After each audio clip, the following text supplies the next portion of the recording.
Hello? Hey, it's me. What's up? Started a little bit early today. 'Cause I got, stuff to do later. Um, tried to start earlier, but I had a bunch of stuff to do earlier in the day, too, so. Pretty sure Deirdre is dead. She was our best unit. Yeah, she's gone. Okay. We're not gonna replace her, we're just gonna roll with 5 people instead of 6. She had a good item on her, too. Alright, let's go. Black soot billows up from ramshackle shelters and is spreading to bigger buildings at an alarming rate. Fire! Distant shouts confirm. Serves him right, you overhear Varl saying, watching from a safe distance. You realize he's talking about the Ruga loyalists, who scramble to save their own things from a fire they probably started.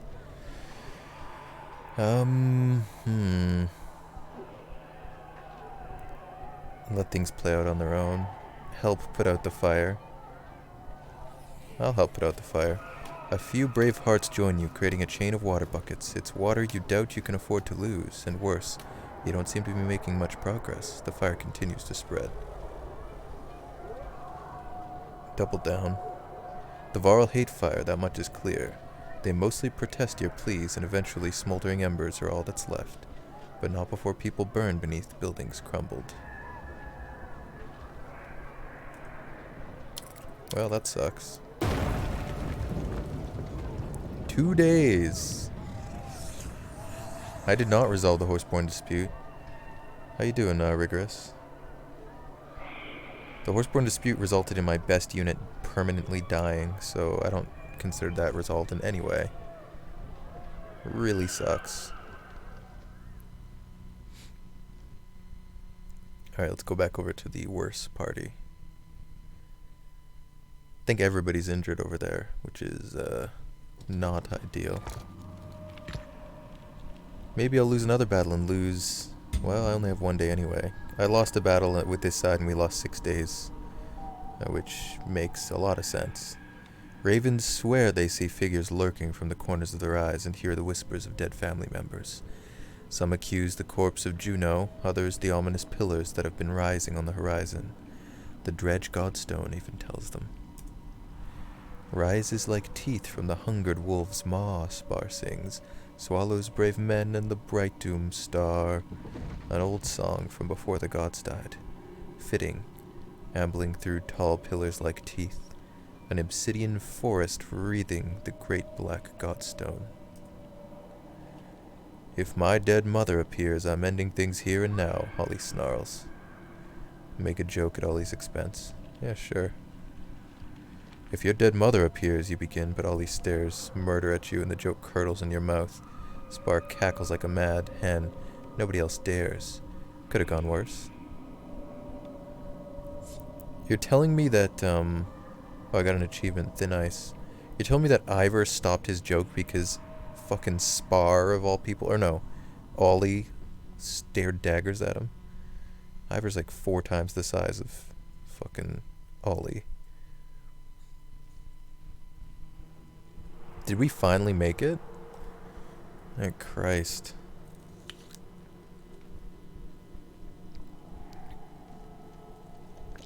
As long as I don't kill trees. Yeah, there aren't many living things here. We push on, despite hope being lost, along with Juno, to something black and heavy ahead. Did the dredge build godstones of their own, or They is did, this something else? and hope is not lost yet, Ivor. Who are you? Oh, you jerk in terror at Juno's voice in your head and her hand lightly squeezing your shoulder. She breathes softly. Well done, you can put me down. Nerves get the best of even the bravest. Not another step, shouts Ollie. He pushes his way to Juno. You died, not another step, till you spill it, all of it. A chorus of voices concur, echoing off the pillars themselves. Juno sags upon her staff. She looks at Avon, but his stare is leagues from here. All will be well, she starts, but jerks back from Ollie's axe blade at her neck. No more magic tricks, Ollie hisses. Isn't it weird that she interrupted Ivor's internal monologue? Like she could sense what he was thinking? Kind of weird. I think it was just meant to play up the surprise factor that she came back. Despite the player fully expecting her to come back, because she has come back many times before in both a story setting that we've heard of and seen, and in gameplay. Her thing is literally getting knocked down and getting back up. So, I'm surprised, I guess. Wow, she's back. I don't even know why any of the other people are surprised at this point. I guess they haven't told the Ravens much.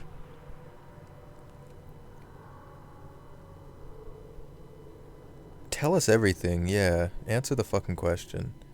You're right, says Juno. It's time you all knew. Give it to me. Tell me everything. This will be more easily shown than told. Okay.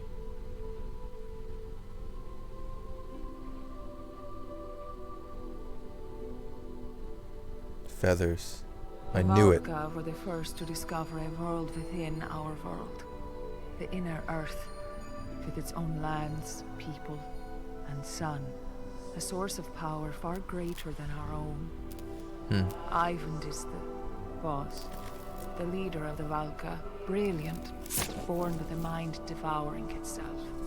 I studied in secret to heal those wounds, and in time, we grew to love each other. But meddling with minds is forbidden, for reasons already clear to you.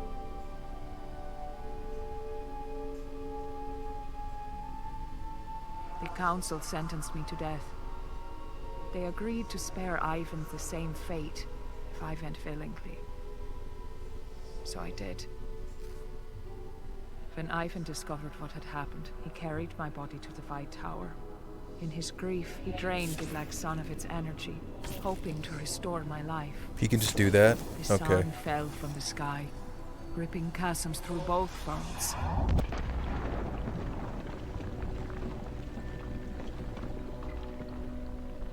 The serpent slithered out from its shattered egg, half-born, and the darkness within spread. I had become the new vessel for its power. When we reach the White Tower, and Ivan releases my energy, the sun will move again, and the darkness will return to where it belongs.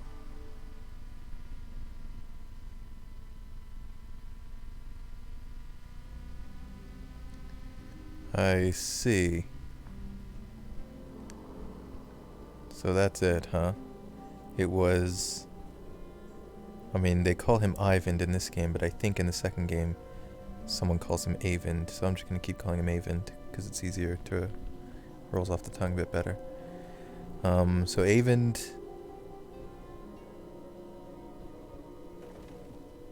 ripped the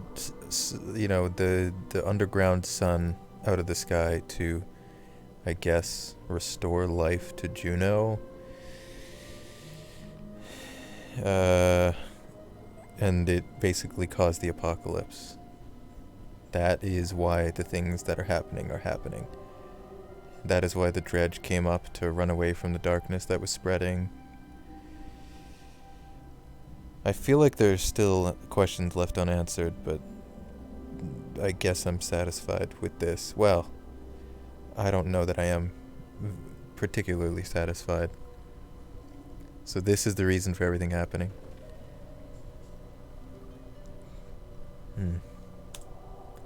Haven carried me all the way back to Ridgehorn before he could go no further.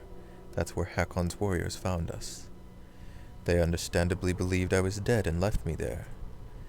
I even still lived, if only barely. By the time he awoke, the Varl had taken him most of the way to Einartoft. Oh, I just want to mention, Avon seems to have no limit to his power. He can pull suns out of the sky, he can fucking lift fucking mountains, he can just fucking ravage giant snakes with lightning and shit. Like, every time we hear about Avon, his feats of, like, impressive magic just get more and more ridiculous. So it kind of like, I don't know, the earlier, like, every, like, once you find out that someone that you've been basically traveling with for like 3 games is fucking the most powerful being in this world, it kind of like devalues the journey up until this point. I don't know. Listen, I'm gonna hold true to the title of this stream. I've been complaining pretty much the whole way through this game, and I'm probably gonna keep doing it. So, Lavarl had taken him most of the way to Einertoft. When I realized what happened, I traveled by ship down the river to meet Eyvind at Sigerholm, but the Serpent's chasms prevented this. I believe you know the rest. I'm certain you have many questions. I will answer them clearly. This goes all the way to the time of the... Wait, what the fuck are you talking about? This goes all the way to the time of the gods. This can become long and complicated. I'll keep it simple. The Loom Mother first discovered weaving, and with it created this world and those living on it. The other beings in the tapestry, other gods, reacted in many different ways. Some wanted to learn weaving, and they took the creations she made and changed them, forming Varl and Horseborn. One god became jealous. He took mankind, reshaped them into dredge, and hid them within the world to grow and torment the other creations. When the Loom Mother learned of this, she became furious. So the dredge really are... The dredge exist to torment the other living races? That's kind of disappointing. As she discovered creation, she had also unwittingly created death, and accidentally killed the jealous god in anger. Well, wait, but they aren't purely evil, though. I don't know. The other gods were terrified. They had never imagined not existing. They turned on each other out of fear. The gods died, but their creations continued on. The Valka were the Loom Mother's favored few. She taught them weaving. Eyvind and I are descendants of those first people. What does the serpent have to do with this? I'll admit, even I was uncertain until recently. But the easiest way to understand it is to imagine an egg. The serpent's egg was made inside this inner earth, a black sun mirroring our own. Black hole sun? Hey, ducky boy. What's up? How you doing? How's the FBI? Congratulations on your new position, by the way. Within it, a serpent would grow slowly over the ages. It was put here to eventually swallow the Loom Mother's creations, a cruel trick to destroy them in secret. When the black sun fell to the earth, it cracked. The serpent and its power spilled out well before its time. Everything happening now is because of petty grudges between gods. In a way, Eyvind unwittingly did us all a favor. If the serpent had grown to full size, well, at least as things are now, there may be a chance to reverse it. I'm not exactly bursting with gratitude at the moment. Understandable.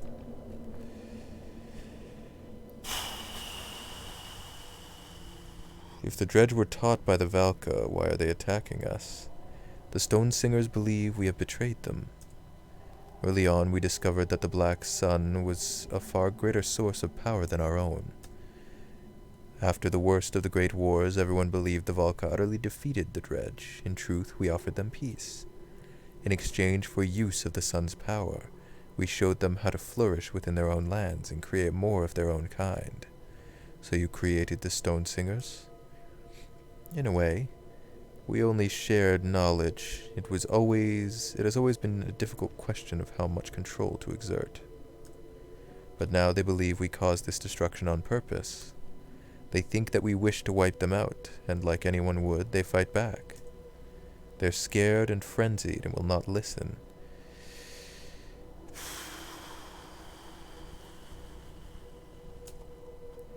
We have failed them as much as we have failed everyone else. Man.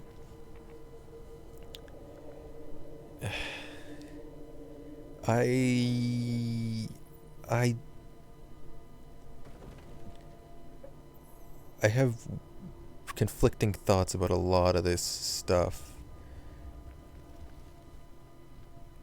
This is like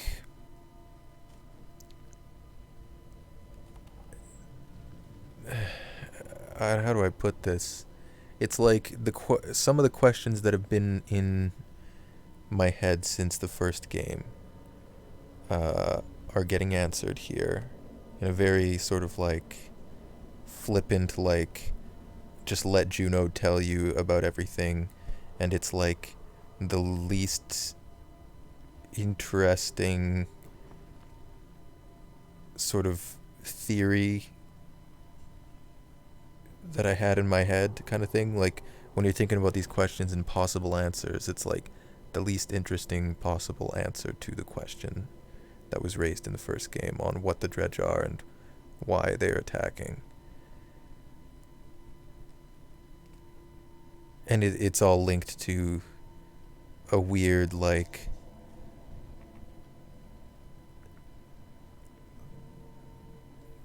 messed up love thing with Juno and Avon, where Avon basically brought about the apocalypse to bring back,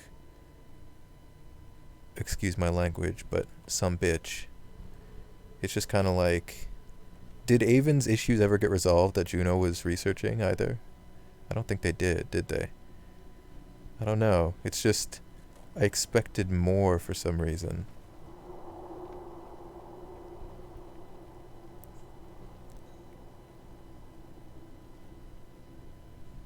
From the Dredge and like the reason that the darkness was spreading.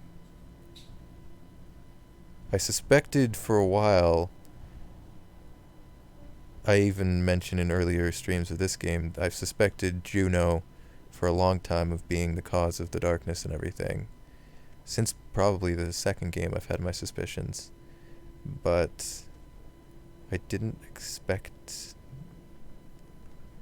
I expected something more either sinister or, you know, like there was some goal they were trying to accomplish, and in trying to accomplish this goal they awakened something, or fucking, I don't know, man. But it turns out it was fucking Avon ripped his son out of the sky because he was sad. Damn, dude. Now what? Now we return to the source of the power. I am not dead, but neither am I alive. This energy within me was stolen. Avon will place me within the black sun. The celestial spheres will circle again. The darkness will be absorbed, and without that, the serpent will wither. She suddenly looks very tired, but tries to smile.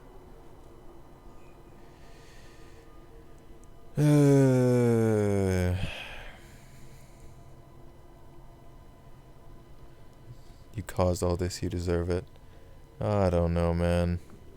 She didn't even do shit. She didn't cause anything. Avon did. Quite frankly. You'll be trapped within the sun. I have come to terms with it. And now you know everything. Make sure Avon does what is right. Jeez.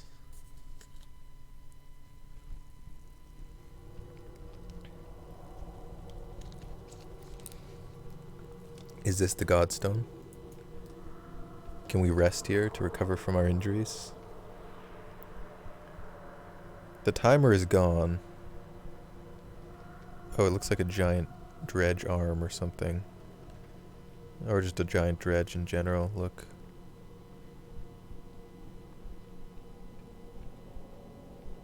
Ruh-roh. Oh. Boop. An enormous bell hangs from the carved stonework. Really? I didn't see a bell. Even untouched, and it hums with a strange, deep resonance. Alfred says, the sculptors built this godstone themselves. They raise bells made of those who have passed. It's said that a part of them lives in the sound of these bells, and they can visit their ancestors this way. Spar crosses his arms. That would explain the spooks. The stone singer approaches the godstone, hands up, shaking his head in warning. He seems to diligently avoid touching anything. At the godstone's center, an enormous bell dwarfs the other, smaller chimes hanging throughout. The bell's handle calls to you on a primal level. Are you thinking of ringing it or kissing it? Spar asks. I wouldn't do either. Leave the bell alone? I can hardly think of a worse idea, you reply, stepping away. Curiosity weighs on you for a short while until the caravan separates from the godstone. No, I never really... As soon as the stone singer basically shook its head and didn't touch anything, I was like, why the fuck would anyone touch that bell? I can't believe Akil's still alive. I can rest. I don't have any days to rest, though. Like, do we still have our injuries? Holy fuck, yeah we do. Jesus fucking Christ, dude. Okay.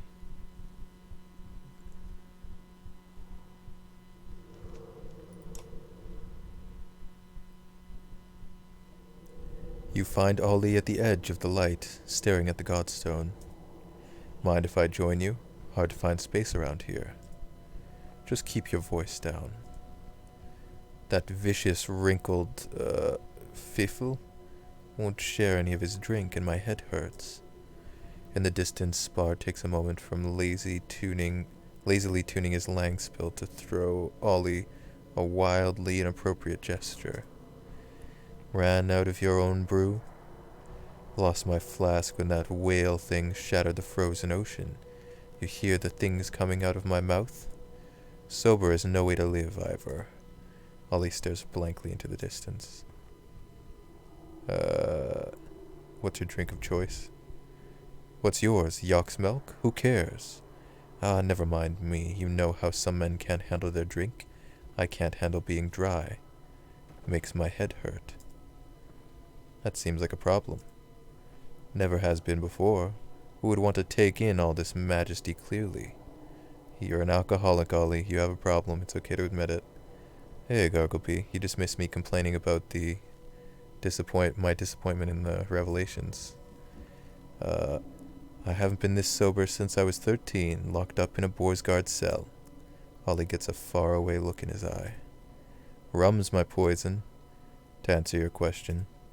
Believe it or not, I can't even throw these axes worth a damn, dry as I am. But get a few drinks in me, and I see bright ribbons in the air. Wait, you see lines of light? Damn right, showing me exactly where the axes are going to go. Usually I keep that sort of thing to myself, but what's the point? I think you may be spell weaving. Nah, I think he's just fucking a drunk asshole. I was trying not to before you came sniffing around. Alright. See you later, Ollie. Probably. Akil's been giving you looks for quite a while now, and he seems to have finally decided to approach. Your Rook's friend. Yes. You do know we've traveled together before, after Frostfeller. Yeah, I know. Just seeing you around is digging up some ancient history. I don't like how we left things, me and Rook. Ekil stares off into the distance, unsure what to say next. I don't remember how he left things with Rook. I think it was the second game where the party split a little bit, and depending on a couple of your decisions, some people went with the Ravens. But I don't remember why Ekil went with the Ravens, so I guess I'll ask him that. I don't know, and it still sticks in my craw. I don't care if people think I'm a bit, myself, but I'm no liar. I begged Rook for my life like a worm, and he never apologized for how he treated me. Oh, do you want me to apologize for him? No, but did he ever say anything to you? Forget it. I don't know what I'm saying, all right? It strikes you odd that Ekil seems to care so much about Rook's opinion of him. Just been thinking about it for a long time, that's all. Wanted to make sure I said it while I still can. Ekil stares off into the distance, unsure what to say next. You seem to do well with the Ravens? Sure, well enough. I guess there's a couple reasons I had a bit of a reputation with the old caravan, huh? Ekil smiles from the memory. You can't tell whether he finds it funny or is trying to lighten the mood. It's a special feeling when a woman clutches your husband's arm just because you walk too close. Or her husband's arm. Your name does mean widower. Not even my real name. It's what Onef started calling me to scare the locals. Really? What's your name? Ekil changes this topic quickly. Anyway, the Ravens? None of these folk care about the past, and they don't judge either. Suits me just fine. How you doing, Gargleby?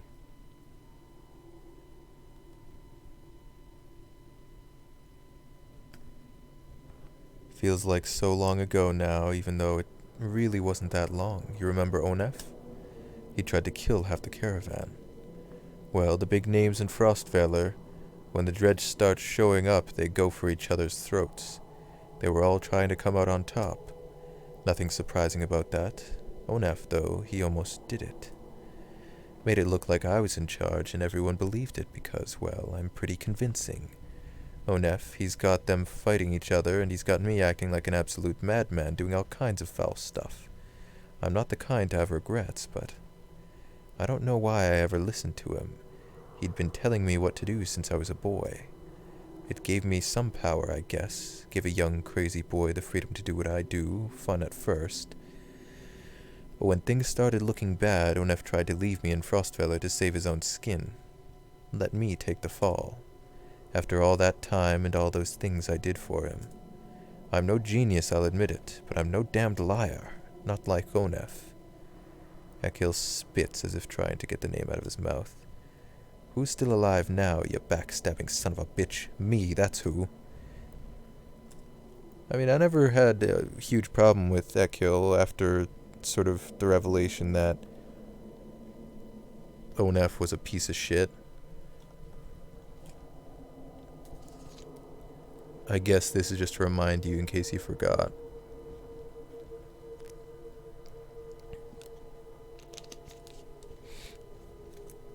Let's leave things here. Yeah, it's too damn cold to flap our jaws for no reason like this. I said my piece, Varl. See you around. Morale improved, really? Okay. I'm gonna try resting. I don't know. Well, fuck me, I guess. There's no more time to rest? Okay, time to leave then. We got one day. Guess we're all gonna fight with injuries. This team is garbage compared to the other team. Even with Deirdre being dead now, the other team is still like 1,000 fucking times better than this one.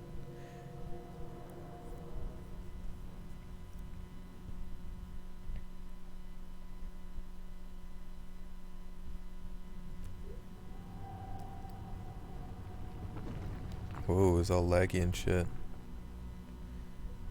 Are we going back to Rook again?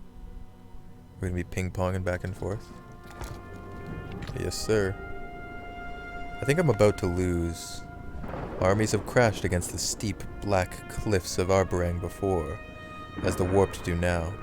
You retreated again, but it was costly, thousands more dead, but necessary. Banshee wails went on long into the encroaching night, but the black rock wall has never been breached, the Menders tell you. Hey, Jax. What's up? How you doing? I do. I complain about this game a lot. You missed me complaining earlier as well. It's too bad.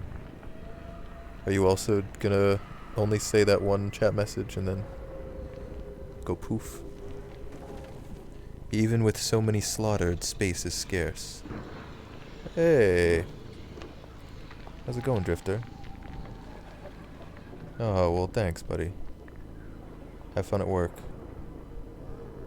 Aleo nods when you tell him you're going to get some air. Outside the crowded gathering halls. Survivors, oh, well. You're not doing so good, but you're holding up? Oh, I'm sorry to hear that, man. I'm doing okay. As well as, You know, as well as anybody, I suppose. Can't complain. Survivors camp in different clusters atop the Black Rock. You wonder how many families sewn upon your banner are just memories now. Then you note how strange the silence sounds. The clans have lost their taste for troublemaking, and even the warped have withdrawn. Maybe you're safe up here. Maybe the Menders are right. Really? For real? Should we look at the items? Strength talents, will talents, 2 strength resist, 2 will. The strength resist and the will is like pretty good. Strength and crit chance, bonus strength damage when stationary. Oh man, this item is dog doo-doo. This is also bad. Okay. I mean, I lost an item, but I mean, I'm fine. Doesn't matter. Let's go. Fatigue draws you into a stupor. Feels weird to be doing nothing, Haleo says, breaking the silence. Spirits are low. Maybe this would be a good chance to see how everyone's holding up. You consider it. Oh. Oh, it's a tower. We started game number 1 in the company of old Ubin. The scrivener is scratching diligently at his papers. He looks up. Skathak halts whatever conversation he and Ubin were having. Yeah, hey Skathak, guess what? Deirdre is fucking dead, bub. Do you have any thoughts on that? No? You're totally fine? Our best unit stabbed by one of our other best units for seemingly no reason other than we have to have somebody die every once in a while because otherwise things will get very stale over here. But it just ends up resulting in the player being pissed off when one of the units that they've been using for this entire game and half of the last game just goes poof like a couple hours before the end of the game. Hello, Hunter. Found yourself a little patch of quiet and don't know what to do with yourself? Something like that. The eye of the storm, as the poets say. You start predicting the weather when you've been around long enough. Or maybe you just talk about it more. The old Varl stops scratching notes to talk. Ever seen anything like this before in your many years? We already know the answer to this. You know, I've heard mankind take being called old an insult, but I never knew why. Now let me think. Well, the fall of Skrimierstead was something to behold. Half a city sinking into the Silverstone. And Grofheim was even bigger. But something like this? No, it was not. Funny how our memories measure worth, isn't it? I remember my companion Gunnulf telling me I look like an eggplant better than I recall a city sinking beneath the waves. That's why I like to write these things down. I look like an eggplant. Fucking aubergine emoji. Skathak says something in his own tongue and Ubin laughs. He says I don't look like an eggplant. The old Varl stops scratching notes. Oh. What have you been writing in your book? Stories mostly, but not like the Menders and Scalds, no. The Menders write about what's in the past, and the Scalds stretch fantasies about what happened. The historical writings are mostly useless, if you ask me. Even a perfect record is only good as the man reading it, and most of us aren't that good. You mean we remember things the way that suits us best? You can spin a dozen different morals from the same yarn. Indeed, we're all a bunch of liars at heart.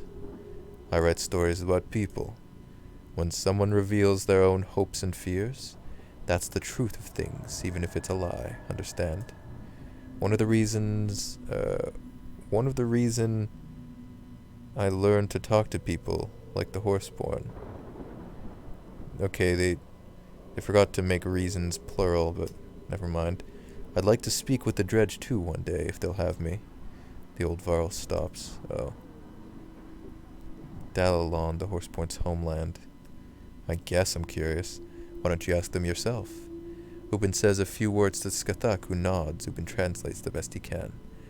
I am a trader. I've traveled more than most and never seen the end of our lands. Maybe they are endless. Men have said it is empty, but they are wrong. They only think it is empty because they move too slowly. When the sun stops, we celebrate. It is a blessing.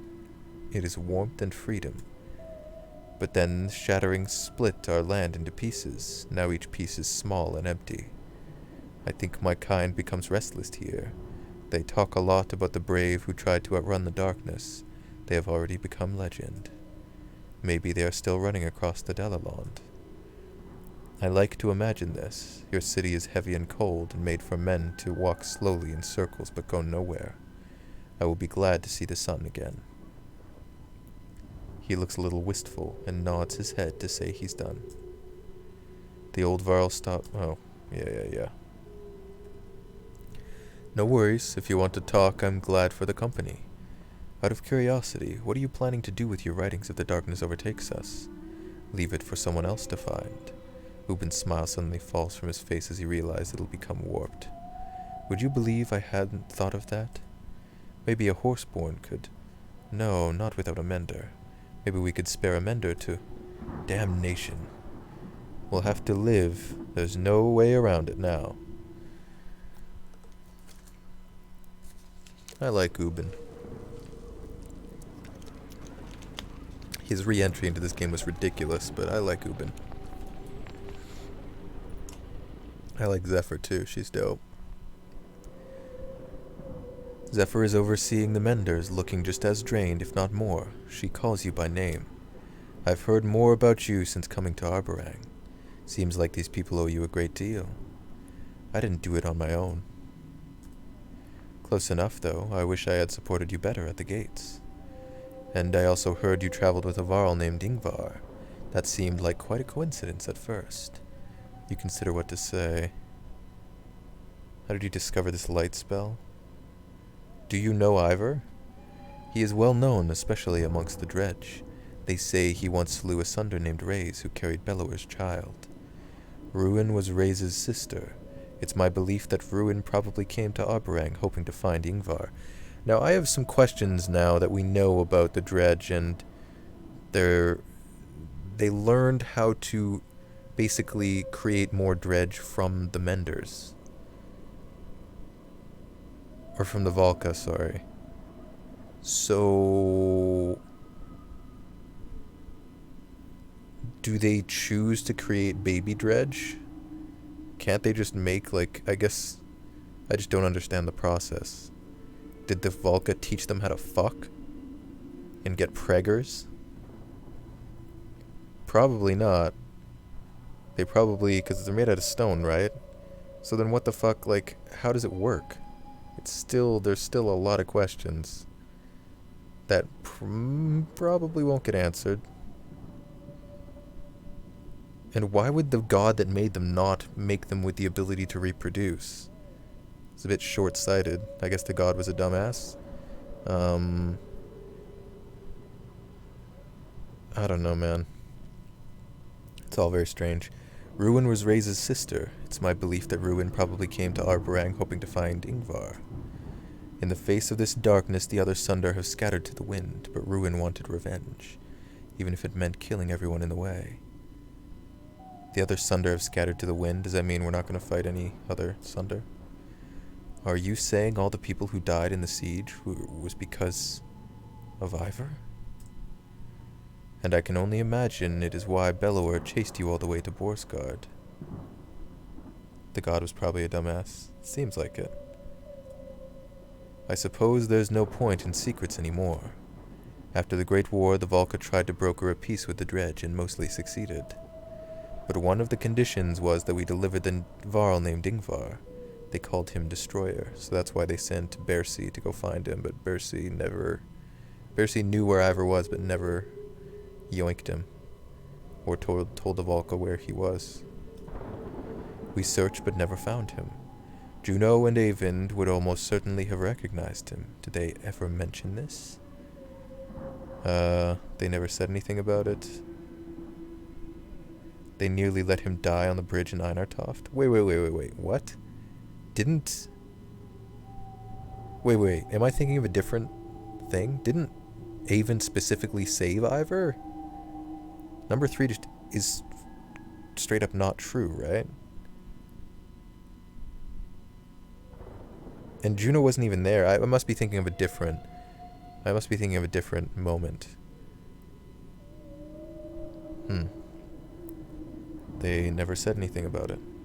And then they just happened to take Ivor with them to the White Tower. That is concerning. I just wish I knew their intentions. You trust your friend Ivor completely? Yes. More than completely. Then you were right to let him go, and that itself gives me hope.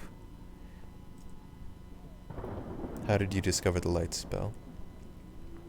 Not easily. Things went bad at Manahar, and I was the only one left in the aftermath. I spent days trying anything I could think of against the darkness. I nearly gave up, but what Juno and Avon must have done, nobody thought it was possible. When you became a Valka, are you all forced to take an oath to be as vague and mysterious as possible? I'm sorry. It would be hard to believe if I told you. Try me. I believe they have pulled down and shattered the black sun that resides inside the earth. Okay, I can see your earlier point. That's all she's gonna say on it. To keep this light lit as long as I can. In the early days, the Valka had nearly godlike powers. They spent generations obsessed with immortality. It has become diluted over time, of course. Did you know that the Valka raised the black rock plateau we're standing on, pulled straight out of the earth? The unnaturally dark rock is the same material Dredge used to make their armor, believe it or not. That was long before I was born. Me? I've learned a few tricks, but all I can do now is share the same blind hope that if we just hold out. She's learned a few tricks. She can literally fly. That's pretty fucking good, Zephyr. Just throwing it out there. Well, maybe this will be of more use to you than me. The Valka retrieves an item from the folds of her cloak and hands it to you. $10 says it's a piece of shit item. How long do you think we have left? Not long now. Make the most of your time. I'll let you focus. I only wish I could have done more. Let me take a look at that item, son. Let me take a look at that item, son. It's gonna be like +5 to all talents and like fucking -2 movement or some dumb shit. +3 to all talents, 1 will per turn, 1 armor per turn, 1 break. It's not as bad as I thought it would be. The talents thing is garbage, but 1 will per turn is pretty good.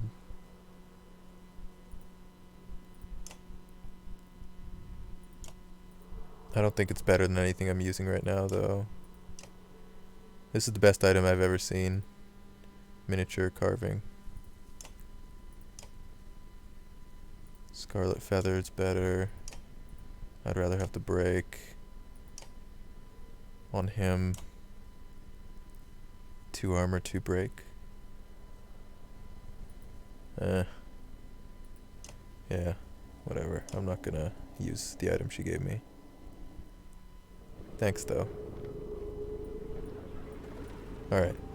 Let's go check out the tower. The Warped have not been able to scale the Black Wall since coming here a day ago. Many want to take full advantage of the respite. Others call it folly. Keeping a full watch now means forcing fatigued and wounded survivors to take turns. Some haven't slept in days. I mean, I don't know, man. We need some people to fucking let volunteers take watch, sure. Unfair, some say. Life's unfair, replies others. Wait, what do you mean unfair? You're literally volunteering to keep watch.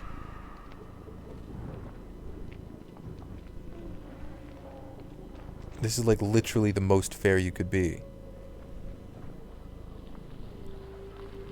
Stress is starting to seep into every decision. Nobody comes away happy, but enough capable men and women volunteer, and the dreaming face of a sleeping child convinces you it was the right decision. Okay.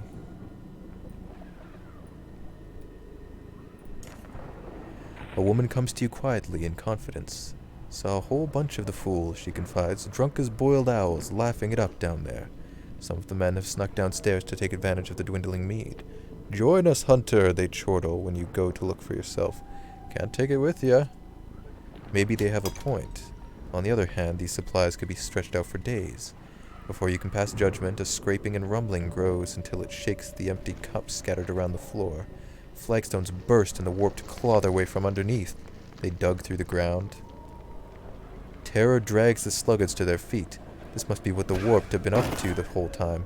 Feign, slurs a man, pulling down a barrel onto the warped and knocking it back below. Feign them all!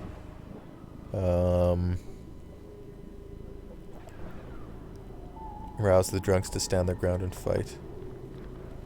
They're gonna be shit at fighting, dude. Save the supplies and wait for help to arrive. It's just mead, right? Fuck it, I'll save the supplies. Leave the meat alone, you shout angrily, pushing a man up the stairs, and send some real help if you're going to be useless. Quickly. More warped drag themselves up into the basement. An eternity later, backup comes clomping down the stairs. What took so long, you shout? It's not just here, Aleo replies. They're coming up all over the plateau. Amongst the warped dredge rises the twisted wreckage of what must be asunder. Just its presence makes your skin crawl and your instincts scream. Flee, but where? Send them back into the dirt, you shout in spite of yourself. They just said that there weren't any Sunder left, but I guess there's a warped Sunder here. Because you need a boss fight every now and then. Okay, well, let's go.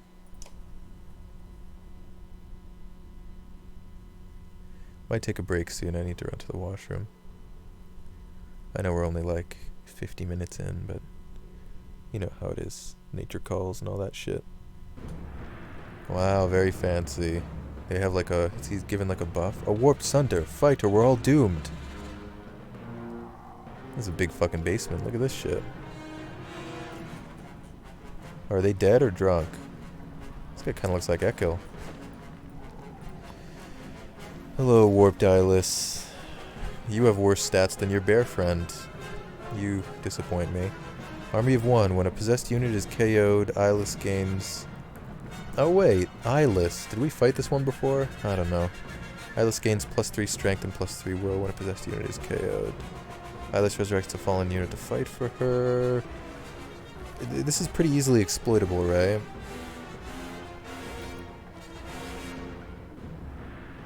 I seem to remember being able to exploit Eyeless rather easily, so hopefully this ends quickly. Invulnerable while channeling, then explodes armor shards from possessed with less than 7 armor. Welcome back, Jax.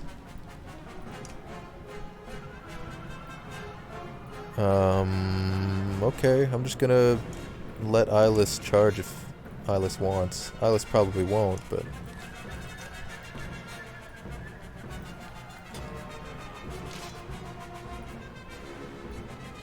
Come here. Come here, you dumb son of a bitch. Army of one. I might set up a trap. I don't know if it's actually going to do anything, but I might as well, right? I don't even know if I'm going to move. I'll just slap a trap down right here. Slap trap. Should I just make it a normal one? I'll do it full strength, whatever. Come here, buddy. Come here. You idiot! You're doomed, you dumb, silly bastard. What in the world were you thinking, Eyeless? Eyeless is gonna die immediately.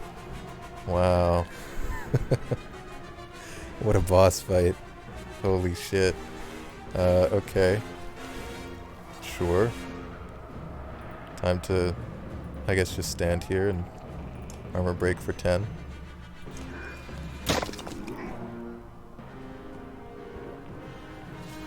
Now, what is this Stone Singer doing? That only works on Dredge, right? Oh, no, I don't think so. Okay. Is poison even...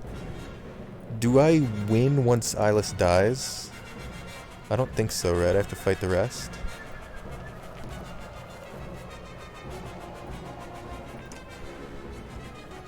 Then I might as well let Eyeless die to the poison, right? Uh, actually, is that a thing that I can do? Rook. Because this will do 4, goes down to 10. This does... How much armor break does... 7 armor break, that's crazy. 7 armor break to... goes down to 5. Rook does... 7. So that's actually perfect if I do a level 3 poison tipped. Okay, great.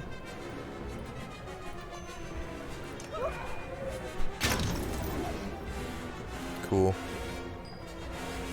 Skathak, stun this big bastard.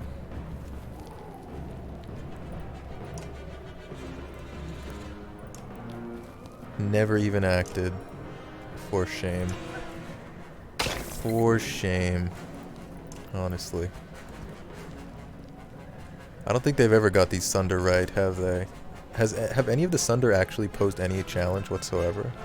I think even going back to the first game, I don't think there's been a single Sunder that has been even slightly more difficult than all the other enemies. I wonder why. I wonder why that is.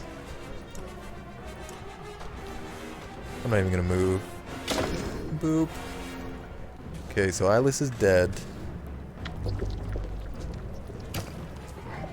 Okay.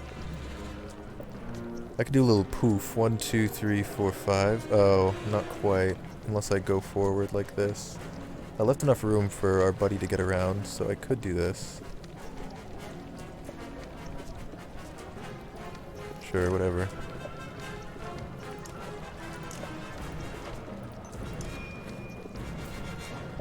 Boop. There we go, weaken him up a little, soften him up a little bit. The bear is, pretty big. Maybe we should go armor break the bear now. Hey, this is doing umbrage, right? I believe so.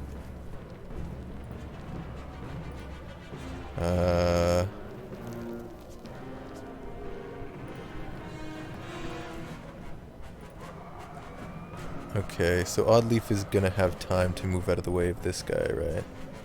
And not this guy, though? So maybe I should beat the shit out of this guy.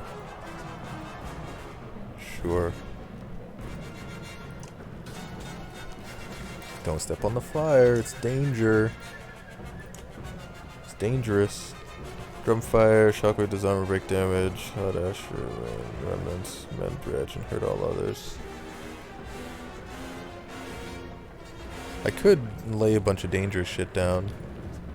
Nah, it's not worth it. This guy's not gonna be able to reach that anyway. Knock him down to 2. Oh, he stopped short of the fire. Smart. Very smart. Smart, some might say. This guy's actually pathetic. Holy shit. 1 armor break, 1 exertion. Holy shit. That is the worst we've seen in a long time when it comes to those, like, stats that actually matter. The bear is a problem. Let's go poison the bear. Alright, let's see. Complain about the game, man. Have you not been listening? Honestly, nobody listens, so it's okay. Let's go... poof on this guy, I guess. He doesn't move again for a while. Wait, did I just use 2? No, okay. Boop. Wow. Very long death animation. Shows up, dies without even performing an action, and then takes this super dramatic death. Classic. Is this guy stunned? No. He's not gonna act for a little while at least. I could go stun this guy. Very anticlimactic. That's this game's boss fights in a nutshell, though. The Sunder have always been disappointing. So we shouldn't be surprised at this point. Feels weird, man. I wonder if knocking this guy through this guy and dealing damage stops the Umbridge. Professor Umbridge?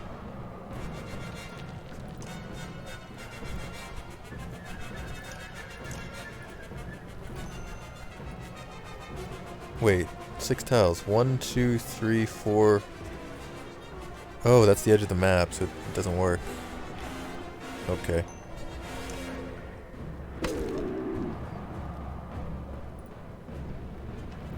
I don't want to go that far away because I don't want to exert to, like, come back and exert or whatever. So I'm just going to hang out over here. +3 strength, huh? Wow. Okay.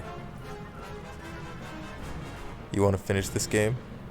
Oh yeah, probably not worth it. Oh, I'm being real harsh.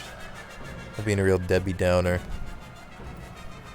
When does this guy go? Soon. Soon. Could armor break him. Probably should. When does this guy go? Not for a long time? Okay, okay. I want to get close, but not that close maybe. I want to leave room for our big boy to walk around. Just stand on the dead body of the quote-unquote boss.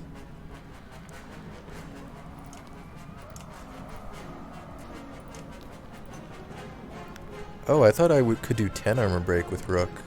Oh no, I switched his item, I think. I think he has strength resist now or something. And a little bit less break. I think he had... Or I think I could do 9 before, but I can only do 8 now. I guess that's okay.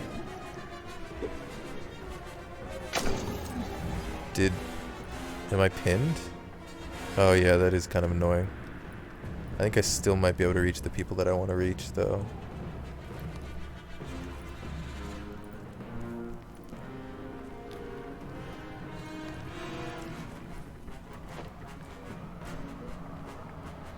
I want to get really far away from that slinger if possible. I'm gonna armor break this guy all the way.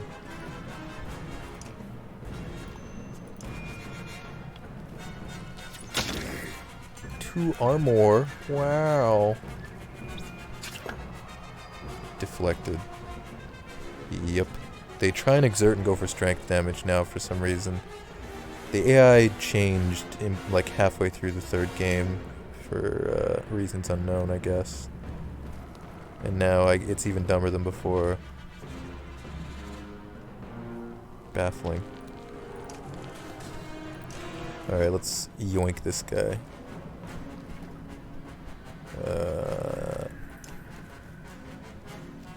I don't think I need to exert for this.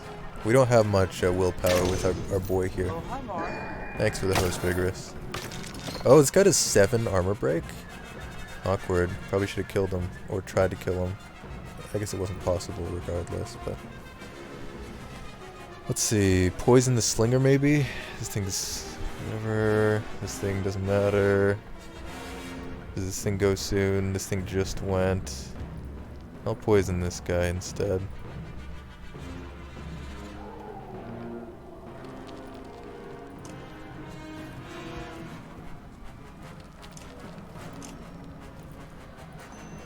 There you go. Skipping turn. I could stun again. It's not a horrible idea. Yeah, sure. Well, except I could just stun him before his next turn, so I could stun somebody else. Wow. This guy goes, but he doesn't really matter that much. He'll be on 13 strength. I guess he could exert for 1. Still can't do that much damage to anyone. But I might still want to yoink him, right? Rook kills this guy. Turn order shuffles. Oh, actually, I need to stun the bear now because the turn order is going to shuffle. Gotcha. Okay.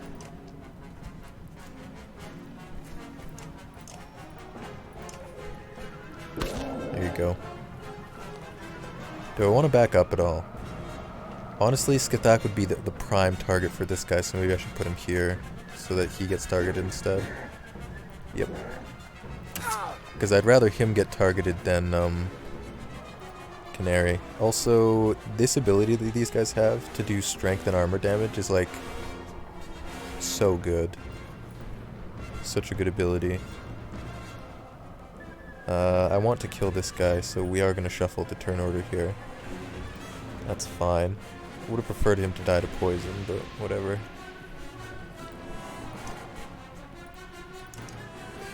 We could activate pillage mode soon.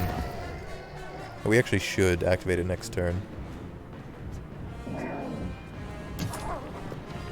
Oh, I didn't realize I was putting him within range of Chucklehead over here. Okay, so let's see. Boop, boop, boop. Pretty good. 1, 2, 3, 4, 5.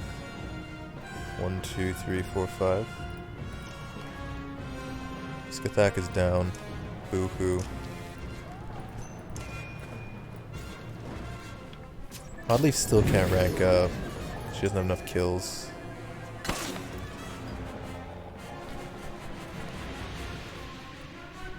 What would I do if someone made me do a 24-hour stream? I would do the 24-hour stream. Shocker, I know. Totes cray cray. Let's see.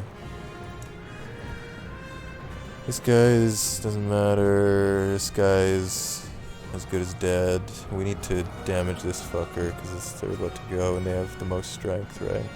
Yep. Oh, I'm gonna take a bunch of willpower damage. That's unfortunate.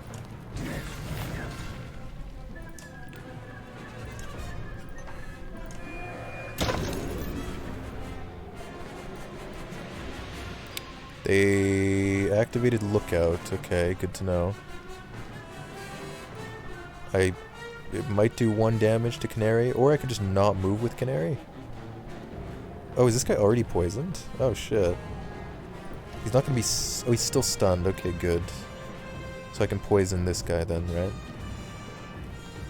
I'm not gonna move, though.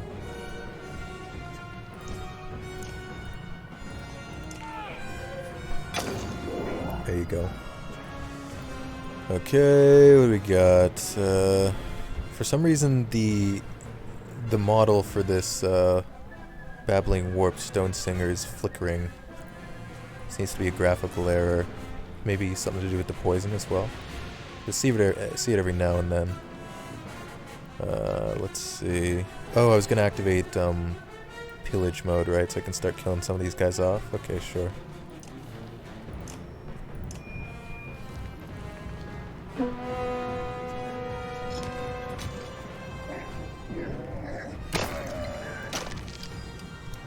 Uh-huh, uh-huh. Uh-huh, uh-huh. 1, 2, 3, 4, 5. Okay.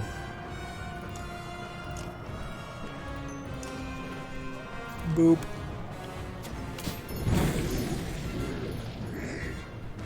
Oh, where you going, buddy? Where are you going? You silly bastard. He's gonna try and do, I think maybe he's doing Rupture. The game isn't telling me, unfortunately, but there you go. We can kill... Which one's the biggest offender? Oh, I guess this thing can die, right? Oh, nice. I got an achievement for, I guess, 3 kills with Bastion or something. This thing's not going to be able to reach anyone, so I can go, like, here. Oh, wait. It can move 1, 2, 3, 4, 5. 1, 2, 3, 4, 5. We have a lot of time to kill it. I'd rather do damage to the bear then, if that's the case. The bear and the maiden fair. This thing's still on lookout, isn't it? It might take 1 damage, that's okay. Ouchie. Ouchie, that hurt.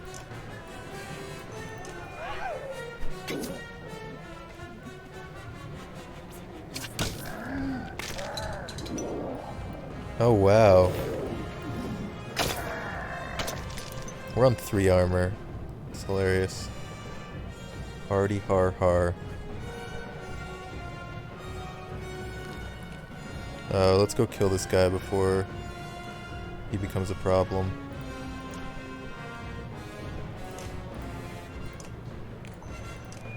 Oh, he was gonna die to the poison. I think it would have been okay. I think the poison procs right at the start of the turn, so he would have died before his ability procced. Pretty sure.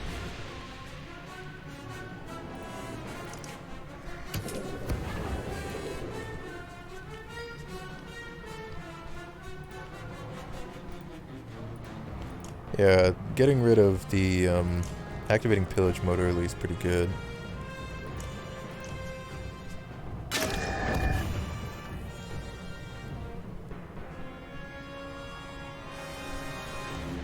Yay. What a boss fight. Defeat 3 enemies with Bastion. Yay. Put an end to the Warped Sunder. Wow. Easiest achievement of my life. Poor Skathak. Luckily his injury... He was already injured. And I don't think injuries stack, but more than that, his strength actually doesn't matter that much, because he's a stunner and a breaker.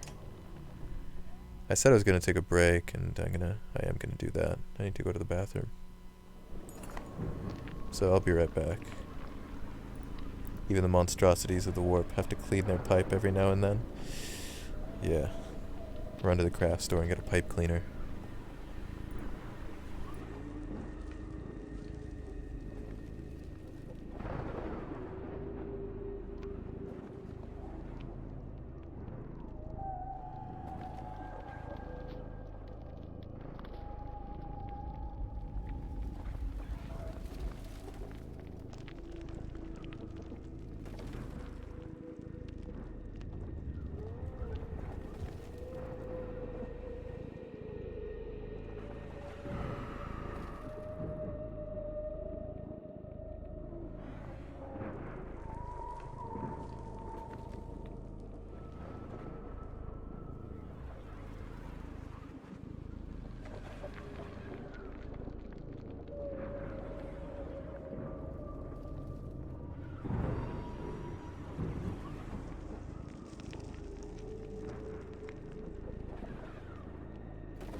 Hey, I'm back. I cleaned my pipe. Crappa. Man, those pipe cleaners are pretty rough, though. Jeez. Very bristly. The basement is dark and silent once again, and the survivors hustle to seal and cover the holes. You're suddenly glad you saved the mead because you could use a drink right now. Someone is telling Zephyr that only half the menders have survived. Great. Yay. 4 days. 4 more days. Hey look, we have 80 renown. That's 40 more than we had before, I think.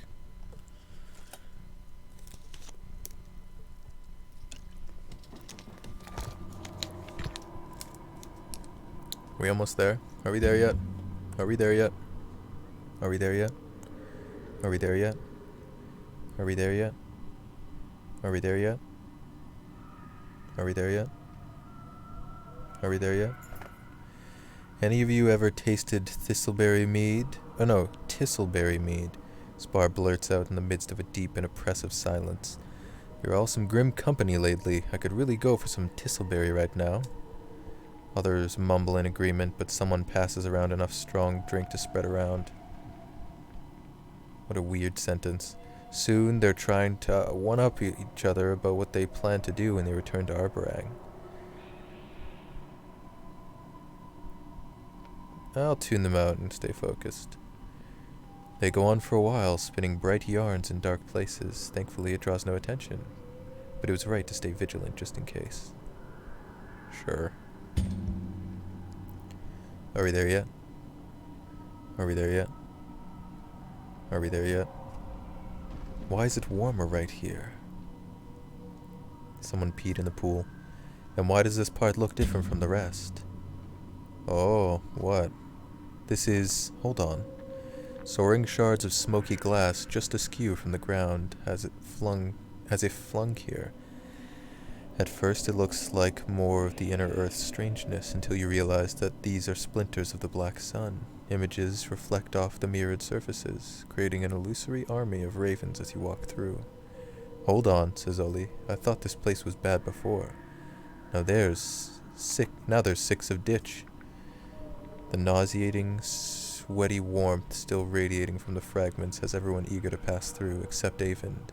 He has stopped at one, with his hand pressed against the glassy surface, looking at his own reflection.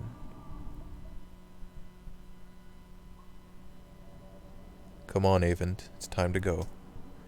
I hardly recognize myself. Could be worse. Oh, I'm sorry. I didn't mean to compare. The reality of what I must do is sinking in.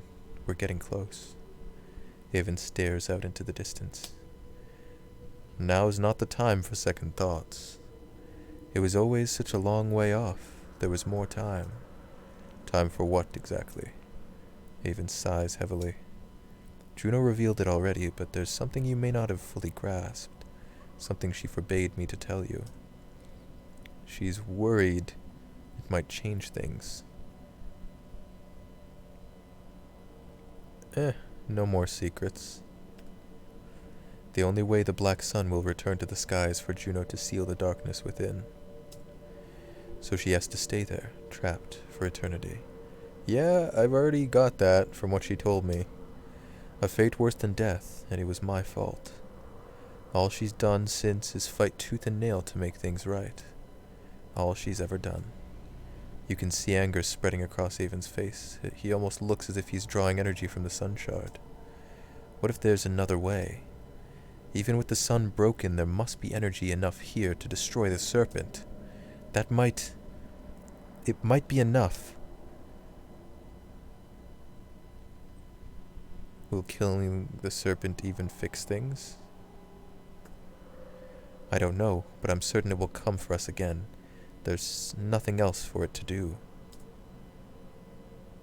Why shouldn't I try? Why should I keep asking for permission? Avend, think of your friends in Arborang. Avend's mouth becomes a thin line, and some of the fire in his eyes goes out. I know. I apologize. My thoughts have always been difficult to control, ever since birth. My mother was the head of the Volca in her time. When she had a boy, the council was worried. The males of our kind have always had a touch of madness to varying degrees. My father couldn't contain his own. I suppose that kind of power would be hard for anyone. It is a curse. I am only alive at all thanks to Juno, and she has kept this power within me from spilling out. When she spoke to me in a dream at Einartoft, I wasn't even sure it was real. I had gone so long without her help, I was starting to lose control again. Everything she's done was to heal me, and for that she suffers. Can you imagine feeling so powerful and so weak at the same time? I can imagine. Avon nods, and you feel that you've earned more of his trust. Julio and Augusto. Oh, we only have a day left. Are we there yet? Are we there yet? Are we there yet? I'm just going to say it, Spar grouses. I'm starving, and I don't mean it as an expression. I'm so hungry I might die. The caravan is getting precariously low on food, and nobody dares to drink the water that pools in dark crevices. You're feeling it yourself. The stone singer seems to understand, though you've never seen them eat anything before, scraping a hard, bell-shaped object from the cliff walls and handing it to you with a motion like opening a book. Huh. I thought that was just more craggy rock, says Spar, taking the thing. It was a hard obsidian shell, but once cracked open, a strikingly bright pink plant resides within, squishy to the touch. It looks like a mushroom. It doesn't smell strange or display the same warped weirdness that everything else does. There seem to be quite a few more still clinging onto the cliffside. So who's going to try it first? Spar wonders aloud. I'll step up and do it. It tastes like a mushroom, but slightly sweet. A couple minutes later, you're actually feeling stronger, a bit more energized. The others cautiously gather handfuls and eat as much as they dare. You swear the caravan moves a little faster than before. Dope. So the dredge don't eat, but they know about the concept of food, and they also know of the food in the area that is safe to eat, and is also not corrupted for some reason. This fruit isn't corrupted, and also the skulker eggs weren't corrupted, and we have not yet seen a corrupted skulker. So what's the deal with that?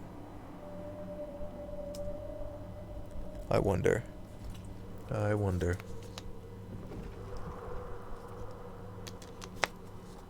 we moving faster? It's hard to tell. Keep a friend company. Alfred beckons during a short rest, patting a lonely rock on the caravan's edge. Innocent enough, but you see ulterior motives on her face, brighter than the white tower in the distance. It's still in the distance? Oh fuck, dude. You have something on your mind? You, Ivor. It's funny, I should hate you. Many sculptors are my friends, and you are who they tell their children to fear. But I don't hate you. The more about you I know, the more I like you. Is that really what you wanted to talk about? Straight to the point. Avon and Juno, they trust you, don't they? But I wonder if they have earned your trust.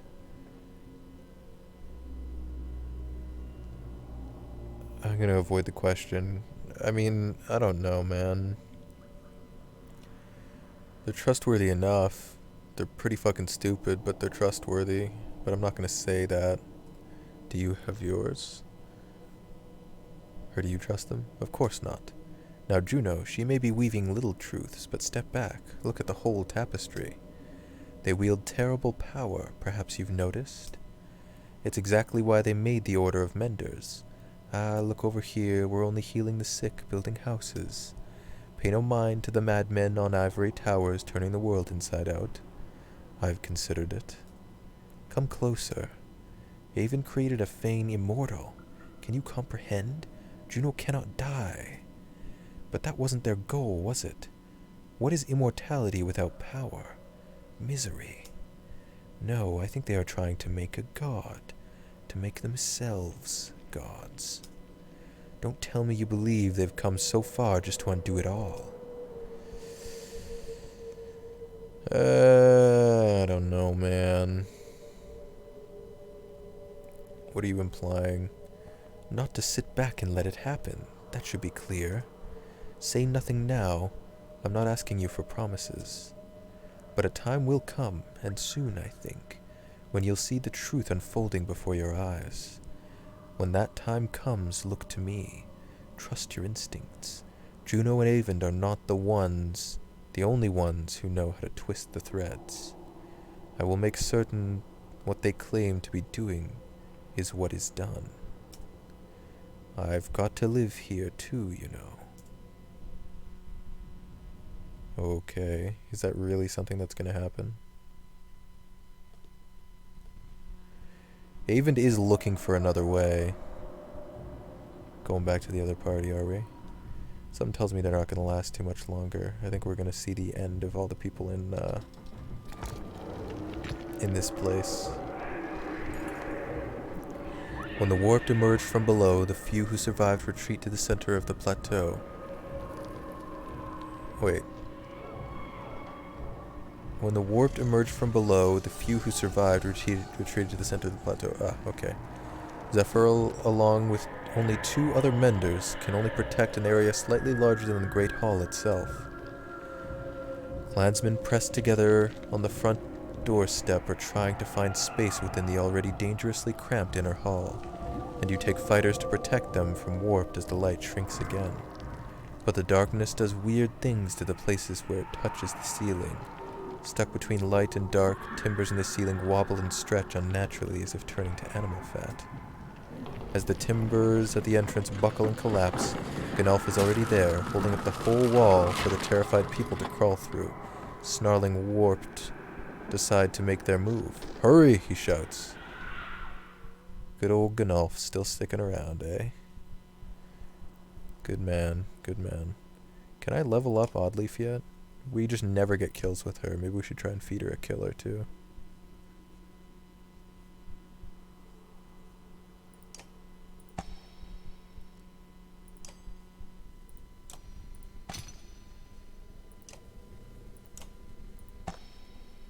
Should we give old Bastion here a little boost? The unmoved, strength, armor, strength resist. No, bad. 2 armor resist, 2 strength resist, 1 will resist. That's pretty good. Can I go all the way? I could, yeah. Not bad.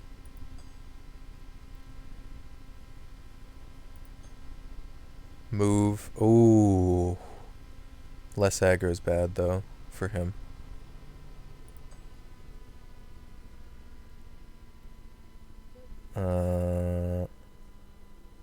-1 armor. What the fuck? Death's Messenger is the worst.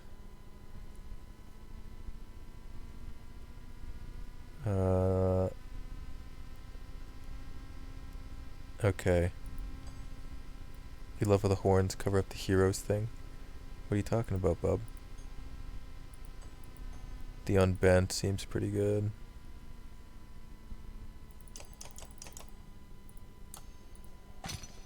There you go. Oh, you mean this thing here? Whatever. Whatevs.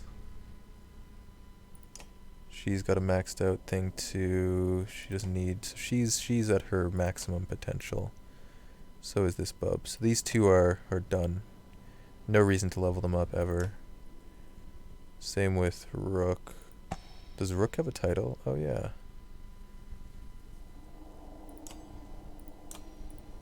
There you go. Okay. Let's go. I'm ready. Ready for action. Any more Sunder lining up to die here? No? Oh, hello. What are you? What is this? Oh, Shield Bearer. Oh, nice. Wow, they're very weak. They're pathetically weak. These guys are actually all not very strong. These three are the biggest threats, it seems. These guys don't even have good break. Okay. 3 exertion, 4 willpower. Yeah, these three are the, you know, the main dudes. Main boys. They probably can't reach me either. I'm probably not going to attack anyone on the first turn.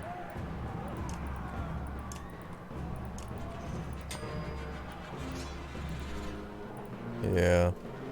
Oh, I could bait this guy out. When does he go? Third. That's pretty good. Yeah, I like this. I like this a lot. Sure, I'll do it. I'll do it!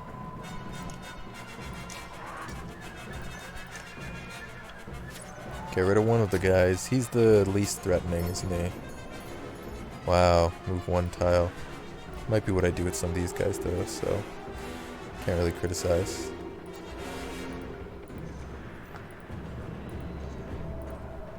Okay, all we have to do is make sure we don't goof this up and attract this guy somewhere else.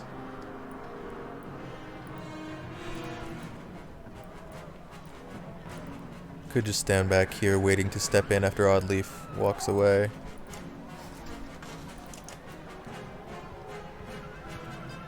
Wow, okay. None of them have very good movement either. Jeez, look, it's Ganulf. Look how long his hair is.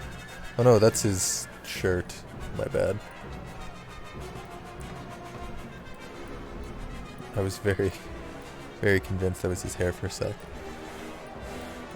Okay. We need to make sure Oddleaf can get out of the way if we need her to. I'll do something like this.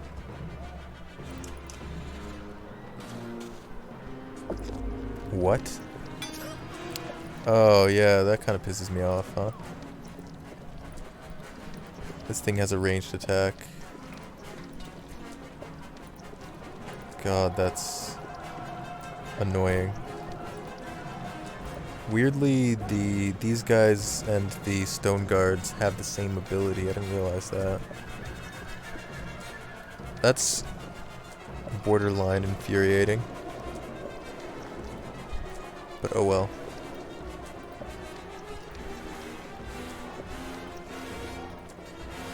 Them's the breaks.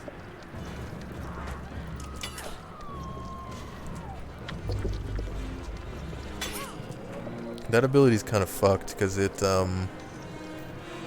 procs at the end of every enemy turn and on your unit's turn as well. So Oddleaf could be dead in very soon if it keeps hitting her strength. It hit strength twice in a row now.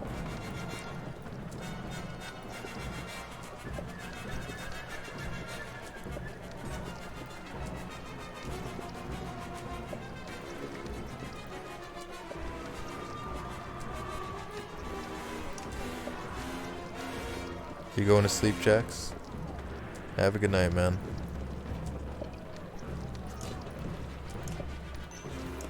I just used all my willpower, pretty much. Half of it. Over half of it.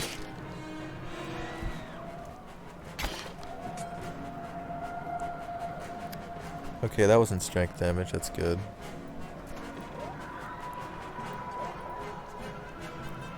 So why did this guy stop his sucking, but this guy didn't?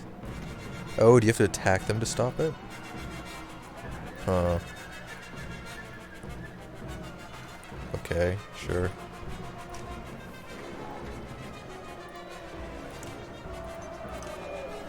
Stop sucking me.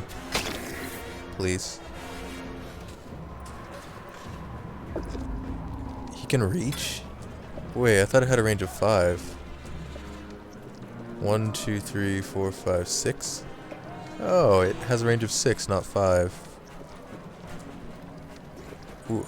This is the farthest I've ever seen these guys use this ability. That's unfortunate.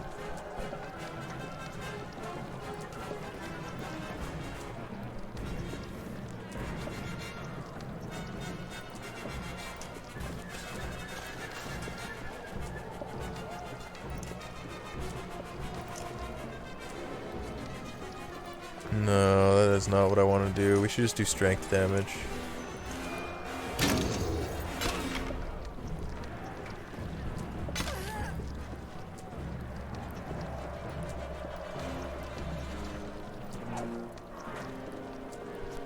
Really? 14 armor still. Shit.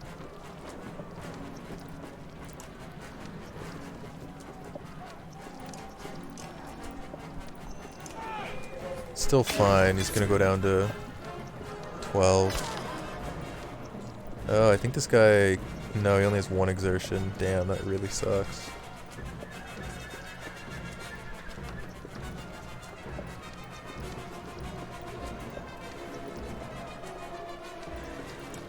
I'm gonna kick this guy behind his friend.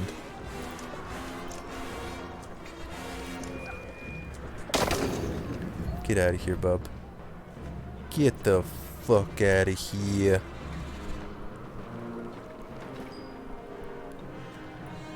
Alright, let's see.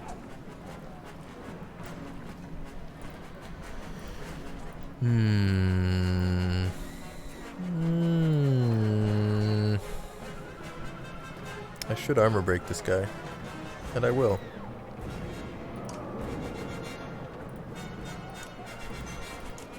They have a lot of armor. Too much. Too much. Yeah, a bunch of big boys in one area doesn't really work. They're trying to move around each other and they can't. Silly bastards. Luckily these guys are absolute trash. They don't pose a threat for quite a while.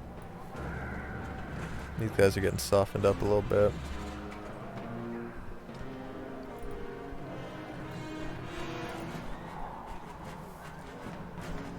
One, two, three, four, five.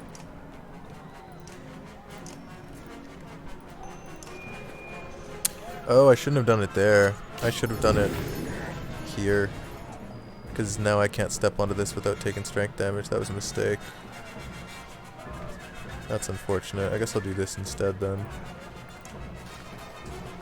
Make these guys step on this, I guess. If he wants to step forward, takes 2 strength damage.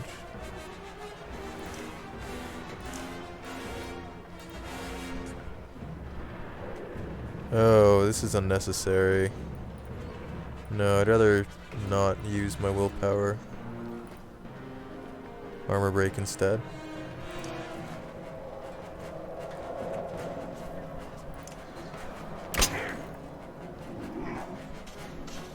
Where are you going, bub? Oh, did she have 1 strength left? Wow.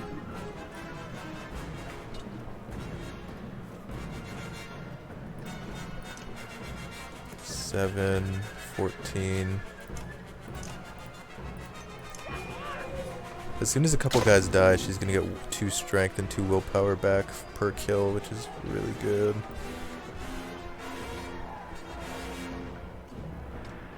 I guess I'll just hit the guy that I can reach.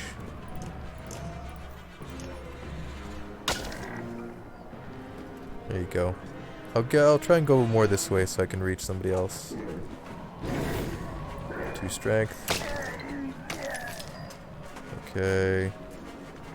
The armor broke for 7, I believe, but we only took 5 because of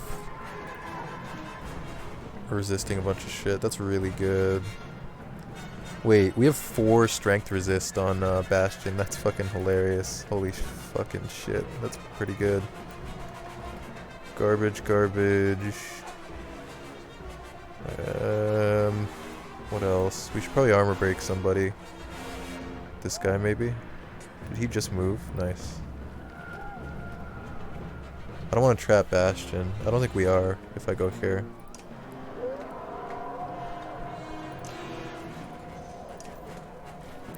I don't have any willpower left? What the fuck? That's awkward.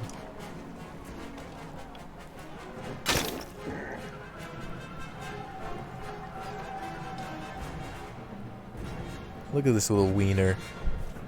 Bloody flail. Uh-oh. It's actually spoopy.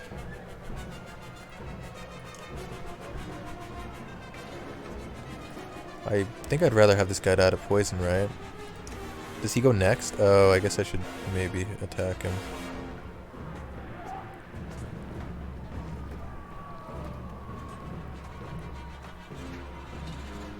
Well, him having... Oh, it does actually matter. Okay, fine, I'll do it.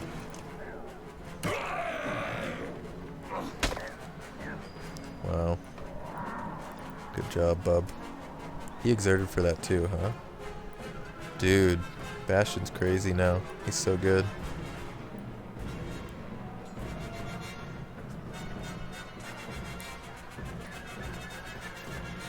Oh, hello. We can run back there and not get attacked by some of these guys. Fuck it. Oh no, don't go that way though. Why would the game... That was weird.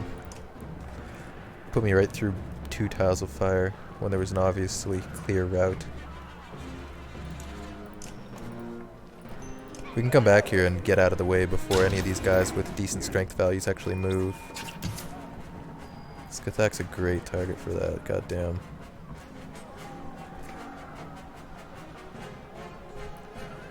Knock this guy through here.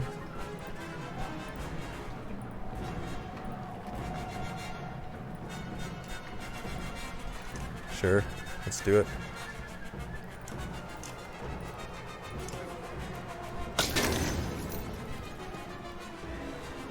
And I can back up. Do I want to? Sure.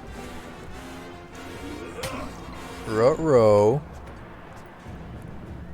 What a great distraction. Couldn't have asked for anything better. I don't want to kill this guy, but I'll knock him down to 1, I guess, right? No, I'd rather armor break this guy. Oh, what? Oh, I thought I was Bastion right now. Oh, it's still fine. Wow.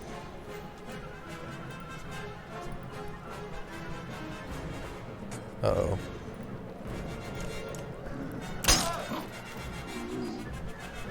Time to do a tactical retreat, I guess. Or is it? I don't really feel that at risk here. I think I could probably just get away with still just standing here. It's fine.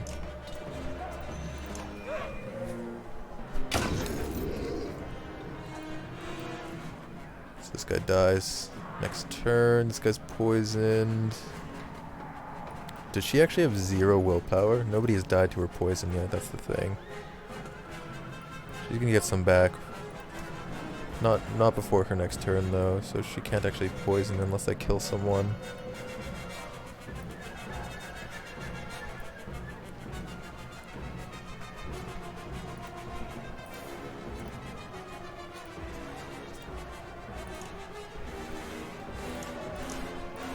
The music is so hectic, isn't it?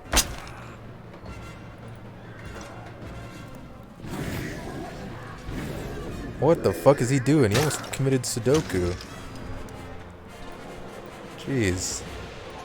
I guess that expedites his death 1 turn, which is pretty good for me. These fires last forever because Oddleaf is down. This guy's actually not gonna die to the poison, I don't think, right? We'll be 1 damage short. Maybe? Because it lasts 3 turns, doesn't it? And this is already procced once. Maybe twice.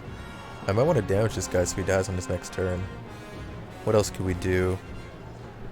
Try to remove one of these threats.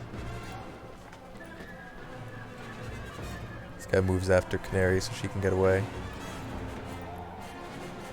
I'd like to get this bloody flail guy.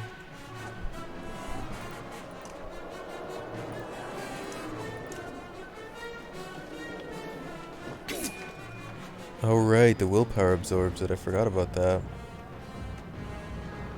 Could kill a guy. We don't want to though. Oh jeez, I killed this guy perfectly. Kind of annoying.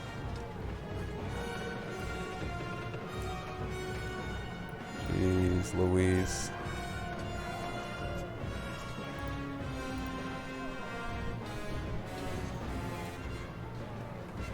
I might just pass the turn. That sounds weird, but we don't want any of these guys dying. This guy goes next, huh? He's gonna do 1 armor break or something.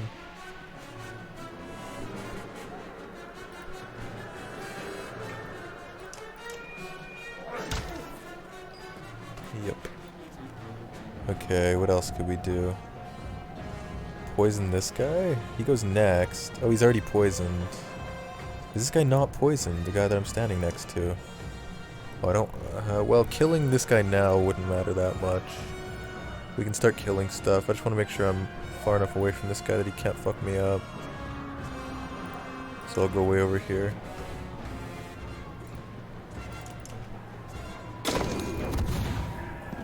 Nice. Every time she kills, she gets stronger. They're really laying into this armor. 4 strength resist though is really good even after the armor is gone.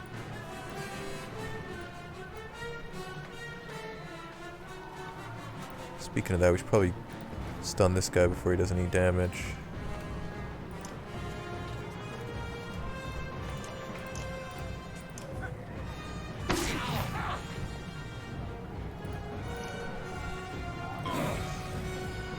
Skipping turn. How many enemies are there still? 1, 2, 3, 4, 5, 6, 7. As soon as there are 5 enemies, we want to use our activate pillage mode. Like I said, we can kill stuff now, so killing one of these guys might not be that bad. Yeah, I don't mind that. One of the ones that isn't poisoned, preferably. How far away I can get. Look, we were saving that 1 willpower for so long.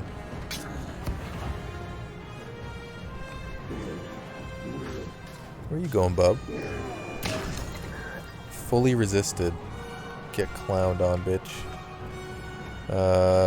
This guy's still poisoned, so kill this one.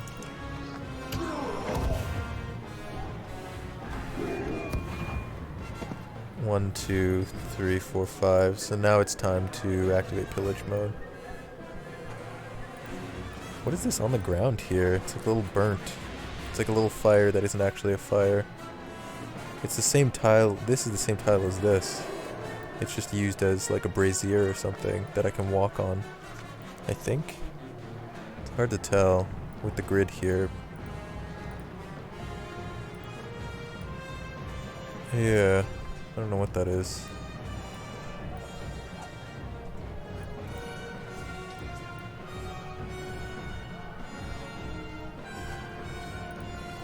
I can stay out of the range of this guy, I believe.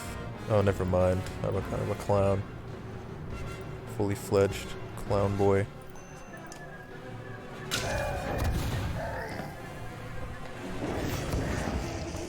We don't even need to activate pillage mode. All these guys are dying on their own.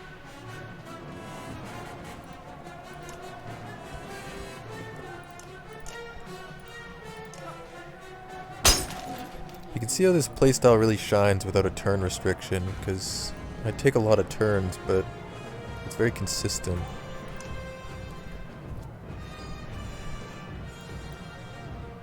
I guess I can kill this guy, just activate pillage mode. It doesn't matter who gets the kills at this point. All of our guys are maxed out except Skathak and Oddleaf. Well, Skathak is basically maxed out unless I give him a title. Maybe I should give him a title, I don't know. Oh, we resist. We can step on that. Oh, yeah, and I can step on the fire and resist it as well, right? I'll remember that for the future. Yeah, we did it.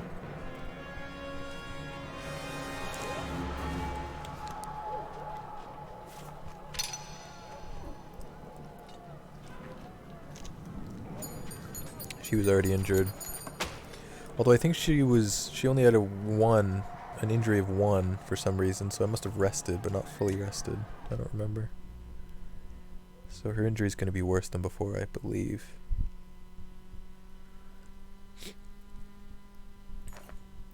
Time has become as much of a threat as the warped themselves.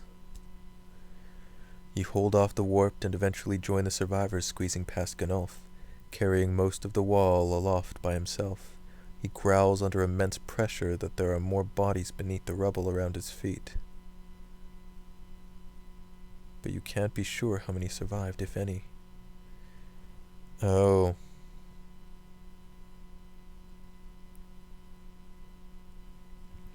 There are more bodies beneath the rubble around his feet.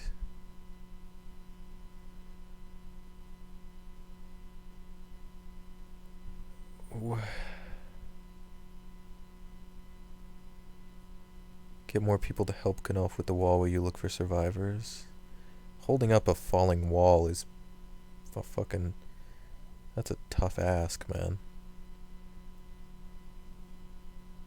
Ganolf might die depending on my decision here. It would be a bit of a shame if he died, being there from like the first moments of the first game, but we don't actually use him, so it wouldn't impact the gameplay. So we should just do the thing that makes the most sense and just suffer the consequences. Dig through the rubble while Ganolf holds up the wall. Let's get more people to help. You're reluctant to put more healthy people against a crumbling wall, but it's too late now. It turns out not everyone has Var-like strength. You're able to drag a few wounded from the rubble when the frame splinters and adds more bodies to the wreckage. Even Ganolf's strength doesn't save him from a tomb of stone and wood. Well, he's dead. GG. GG. Rest in peace, Ganolf. You almost made it all the way. You catch parts of a conversation Hakon is having with Mogar as you pass. Yes, this is worse, but I didn't think we'd get out of Ridgehorn alive either. You've gotten out of worse than Ridgehorn, Mogar. You knew Vognir before I did. Aye, a long time. He was a great leader. His death still feels like it just happened. I looked away only a moment, and that dredge appeared out of nowhere. Hakon notices you out of the corner of his eye. Something to add, little one? Don't mind Hakon, my friend. Come and join us. Mogar, we used Mogar for a while. He was pretty dope. Pretty dope. Cool dude. Very tanky. I'm Mogar, commander of Hakon's army, or what's left of it. Been meaning to introduce myself for a while now. I've heard quite a lot about you. Rumors mostly, bouncing around the caravan. You consider a response. Who's Vognir? Oh. Did Rook never interact? No, that was before Rook's party ever met these guys, right? Okay. Didn't consider that. Sounds like you have a long history with some important people, Mogar. Mogar here was all set to become an important people himself at one point. Oh, now we're getting into the weeds. Listen, let an old hand give you some advice. Prepare yourself for some trite cliches. Nay, I saved those for Hakon. This is real.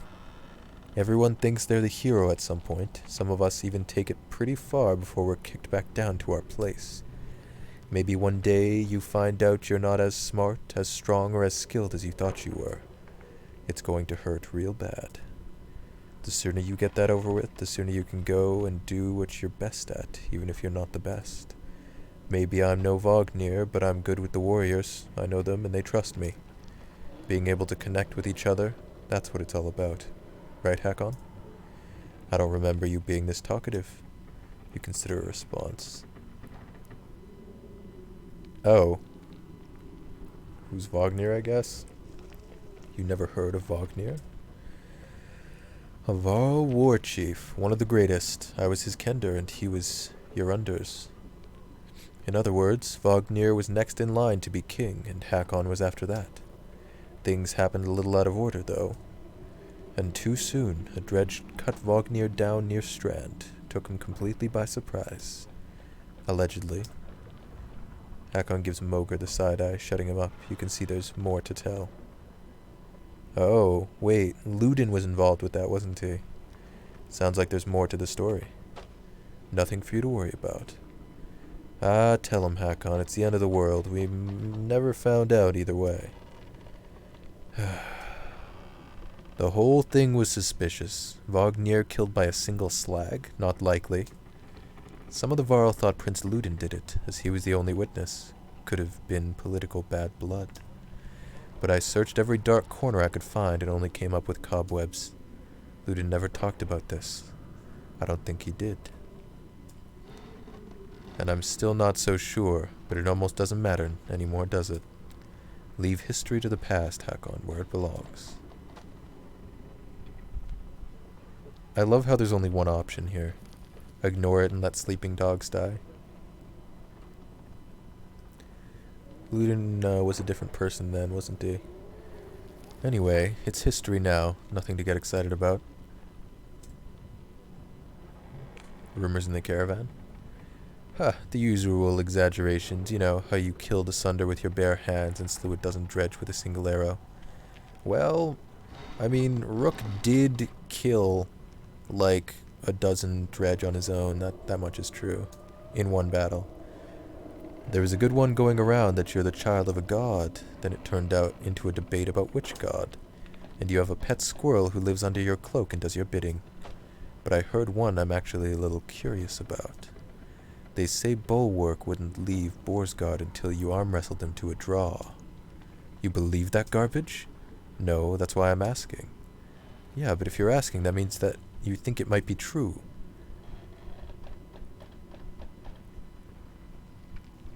It wasn't a draw, I won. I mean, this is ridiculous. Let's just say number 2. Yeah, that's not surprising. I heard one of them can control minds. Maybe that would explain this idiotic conversation. Considering the other things going on, that would be the least surprising thing I've seen lately. Oh, one last thing I have to know. Did Yngvar really face down Bellower alone? He did, and that's no exaggeration. Amazing, that madman. When he returns, he'll be coming for your job next, Hakon. He can have it. Ivar is a beast, with one arm. No worries, Hunter. And for what it's worth, I'm an expert at judging good work, and I think you're doing it. So does Hakon, even if he won't admit it. Aw, big old softies. Big old softies. With a crunchy outside and a chewy nougat center. The foyer. Okay. Let's work our way from the front to the back. You have become acutely aware that you're trapped in a small space with lumbering Varl and wild horseborn who may or may not be getting along. Canary's tail swishes like a provoked cat. Hakon looks calm, but his fists are clenched. This could be trouble. What the fuck? Watch Canary fucking die now, too. Everything alright? You mean besides having to live in filth? Thanks to the horseborn, I feel like I'm standing in the middle of a stable. Maybe Yaks stand in middle then. Somehow the Yaks are taking up less space than the talking horses. Less braying and fewer messes. Is this really what you were arguing about right now? Yes, always about messes with this one. He mess obsess. The Varl like their space, and these ponies are making my eyes water. Maybe if they were pulling their weight. Canary, you fucking killed our best unit. I have no sympathy for you at all. All Yaks think about is pulling weight. Hakon grabs for his weapon, and Canary stomps the ground whooping. Everyone in the Great Hall is on edge.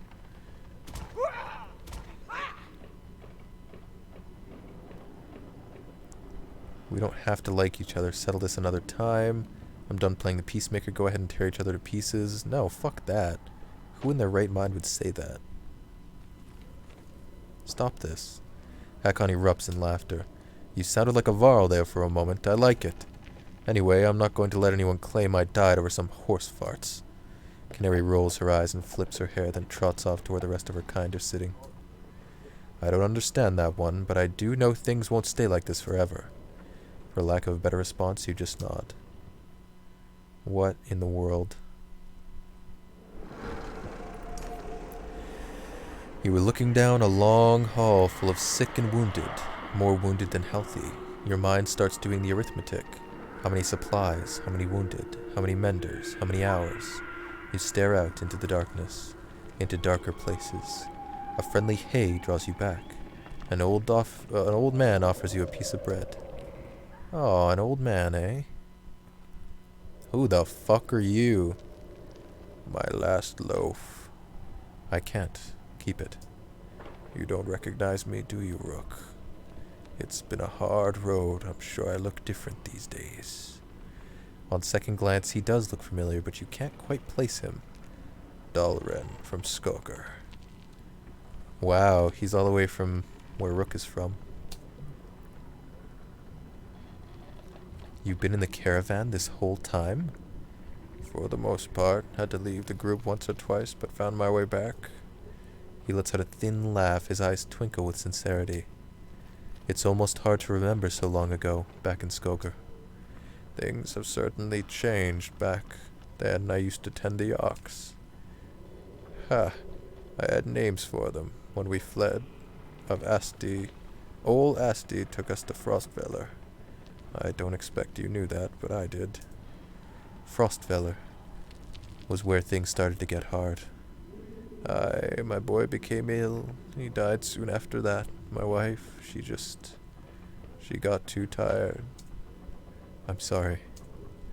I don't see a crown on your head, but it's always looked heavy to me. Reminds me of a story you might care for. Have you time to humor an old man? Where's the you? Of course. You're a good person. My father brought me to Skogar when I was just a child. He was a woodcutter.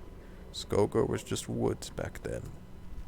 I remember how the snow hung in the branches. It was nothing like where we came from. They had just put candles in the trees that year. I can still see it. It was like the stars had come to visit us. I was one of 6 children. My twin sister died that winter. She died to the cold. I always think of her in the winter. We went and performed the rites at the Godstone. Hridvaldir. He had hard eyes like he was watching. I remember that. My father always told us gods can't die. Hridvaldir was the hunter's patron. Not sure what he expected in return. A bunch of elk would wander to town. Anyway, we had a long winter instead. Skogar almost disappeared that year, buried under the snow. No elk, no food. The rest of my family survived, luckily. There were a lot who starved. Well, you're a kind soul to listen to me talk about myself. You must be wondering why I've told you this. We laid my sister's body down and it was burnt. Her ashes rose up in the branches overhead. I heard him whisper, "No tree grows to the sky." The kind of thing a woodcutter says, isn't it? Didn't make sense at the time, but it stuck in my head. Nothing lasts forever, Hunter. That's what he meant. Now I'm his age when he died. Truth be told, I doubt my father believed Hridvaldir was there all that time ago. He was pretending for the rest of us. How you die is as important as how you lived. Enough from me. What am I trying to say anyway? Look at all these people, broken and starving. We're not all going to make it. There's not enough food and drink, even for the healthy. Do we all suffer now, even those who can still stand and fight? I am giving you permission, Hunter. Permission to survive. And if I die now, I die with reason. That's enough for me. No tree grows to the sky. Jeez. You gotta respect Dalrin, man.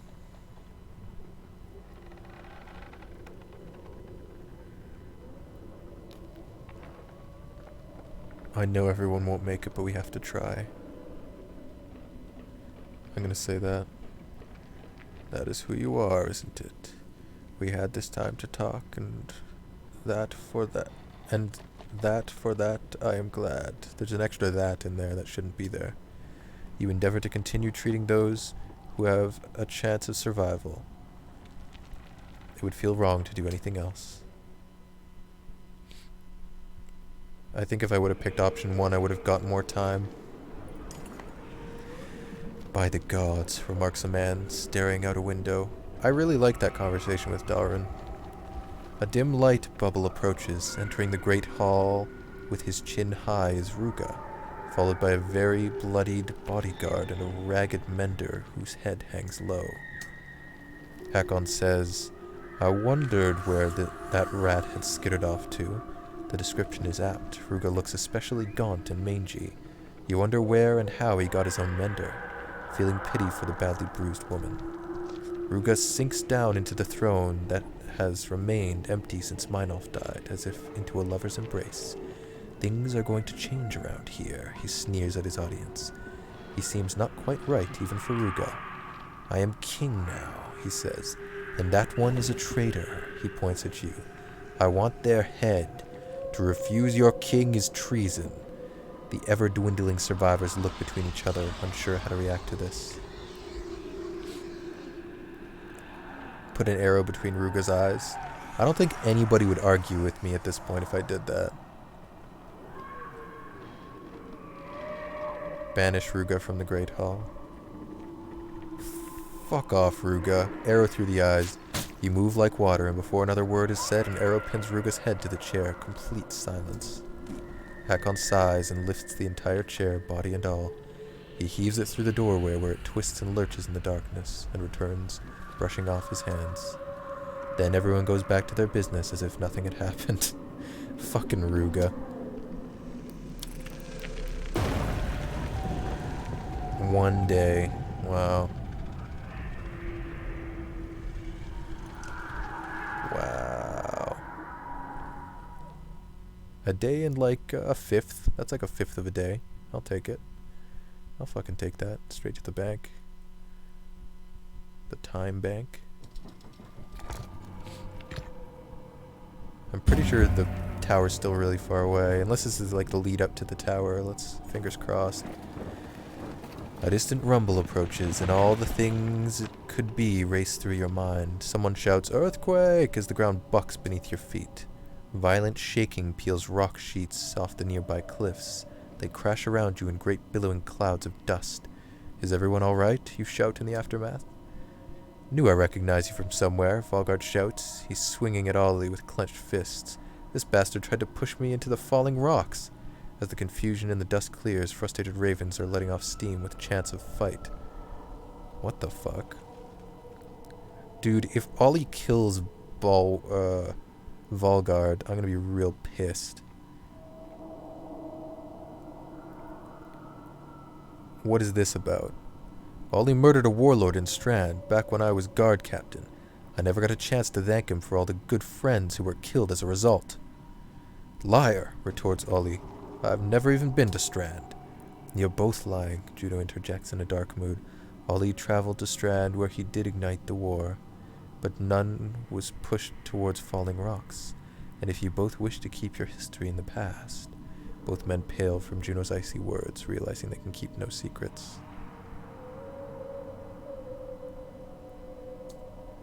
"That earthquake was no coincidence," Haven says, changing the subject. "Same as when the serpent carved chasms through the earth above. Be on your guard." Bring it on, serpent. Just don't break this little land bridge we're walking on or we're all dead. Did we make it? Oh. They didn't make it. Juno and Avent. You don't know that. Oh, have I lost? Have hope. Hope is going into battle to claim victory or die. I don't know what to call this.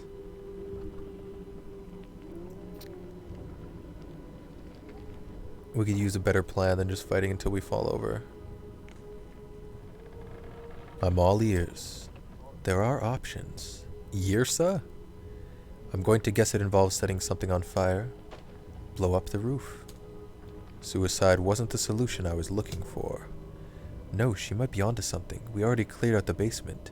If we hide out down there and collapse the Great Hall, it would take the warped time to dig their way to us. So we bury ourselves under a pile of rubble trapped in the basement. That'll make the funeral rites easier. I'll keep yours short. Look, it's better than nothing, but it sounds like a last-ditch effort to me. Lots of things to go wrong. Not to mention, if we do survive, we'll have to dig ourselves back out. Agreed. Keep up the fight. When we've got no other choice, we do as Yrsa says. Yikes. Oh, did I run out of time? Oh, I see. I need to use Hakon in this battle? Wait, what? Seriously?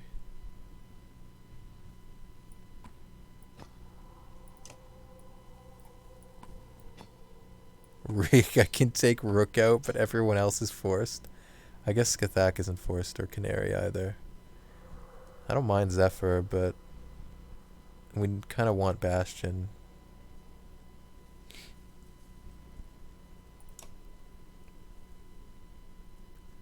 Can I not give this lad a title?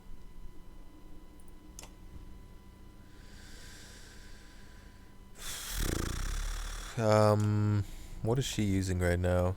Will Perest, Armor Perest, 1 will. Garbage. We'll swap that out. We really want to use our pal Bastion here. Why is Oddleaf required in the party? It's very strange. They're probably going to kill one of these characters off here pretty quick. Canary's an obvious keep. Well, this is very annoying.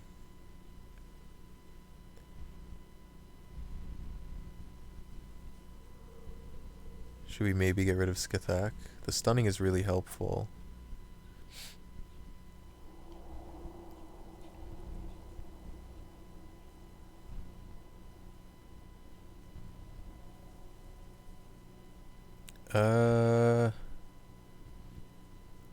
Huh.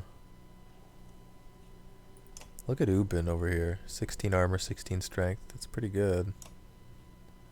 I'd even rather use Ubin over Hakon at this point. His armor's too low. Not enough, man. Not enough. I guess I'm using Hakon instead of Bastion, so I gotta get rid of this. I gave Bastion a title and everything, and there's no room for him now. Life's a bitch, I guess.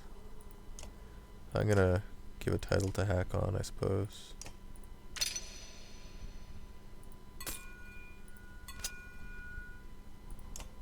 What else is there? Pretty sure everything else is garbage, right? Resist strength 20%. The crit is undesirable. Avoid strength attack. Bonus hit chance. Garbage. Garbage. Really bad. I guess the best out of all these is 20% since it's the highest percentage. So there you go, I guess. Hakon maxed his stats super early if he has 2 maxed out talents and he's on his way for a 3rd. That's why Hakon felt so powerful in the first couple games, but feels like he fell off in this game, I guess. Because his stats have been maxed for a long time. This is bad. Strength minus armor. Where's the one that lowers aggro?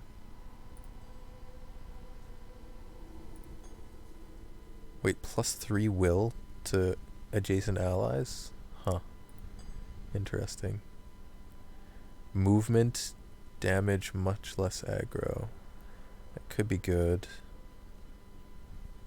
Does the +2 damage apply to skills? Like, would his whirlwind do 3 guaranteed damage? That might be pretty good. Strength, armor, strength, resist. Oh, it's hard to pass up something like that, huh?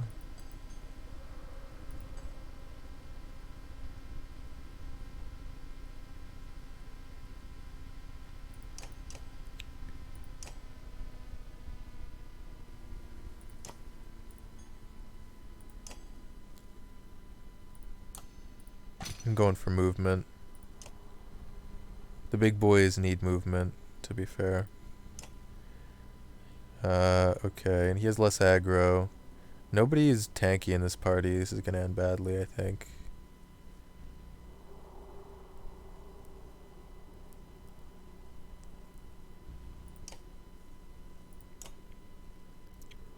Two strength resist. Okay. What kind of turn order do we want? Pretty sure Hakon wants to go later after people get broken.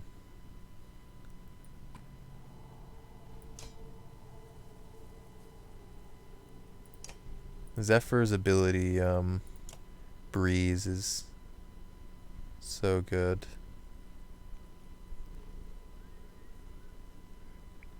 Oh, the description of this is also inaccurate. It's not any unoccupied tile. There's still a movement limit. It's just an extremely, an extremely high limit. So if they had to, for some reason, take a super circuitous route around a bunch of shit, they might not be able to reach all the way to the other side of the battlefield, but that's irrelevant. Just a little fun fact, because the descriptions of skills in this game are almost never accurate. Within 6 tiles.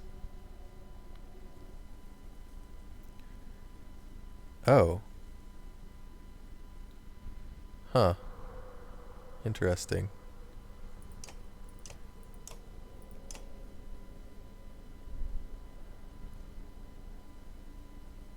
Okay, do we have a better item for her? Wait. Who are we not using right now?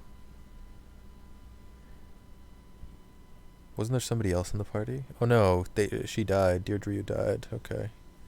So I guess it's just whatever we have that other people aren't using. 2 will, 1 will per rest. That's not, it's not too bad. Oh. Sorry, I'm getting text massages. Protects from death.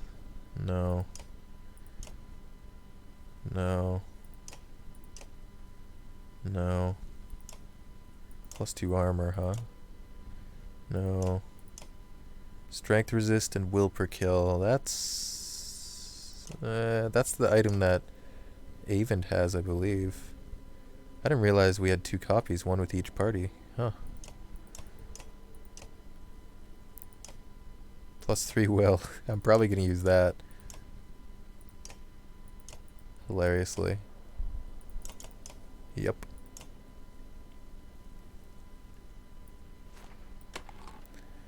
Alrighty.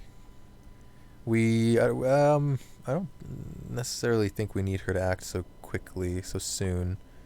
In fact, she could probably act last. This is messy. This is gonna be a bit messier than we're used to, because there are 4 forced units in this party of 6 for some reason. Alright, let's go. Why even let me choose my party at all? And if they would have had a Rook as a forced unit, there would only be 1 unit that I could actually change, right? Oh no, never mind. There's 3 forced units, right? Hold out a little longer. Oh, they're forced because they need to have this dialogue. Wow. You ever get tired of giving orders? Quiet. Something is coming. Wait, was Canary forced as well? I never checked. Where's everybody else? They're all dead already?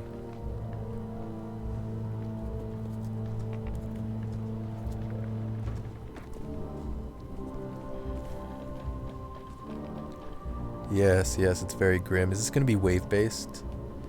Oh god. It is, isn't it? We might as well just skip through to failure then. Right? No, we'll try and succeed. Oh, these guys are all weenies. Oh, this guy's pretty bad. Like, for me. Warped Archer. This guy's bad. 1, 2, 3, 4, 5, 6, 7. There's only 1 more unit.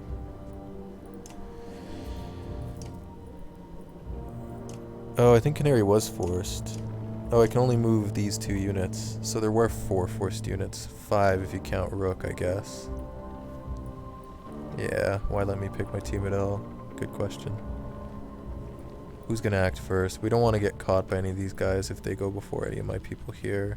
Oh, Oddleaf is like right in front of these guys. That's fucking... Oh, she goes first though, it's fine.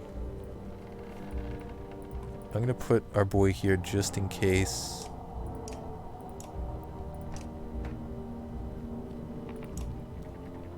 So she doesn't get clowned on right away. I guess.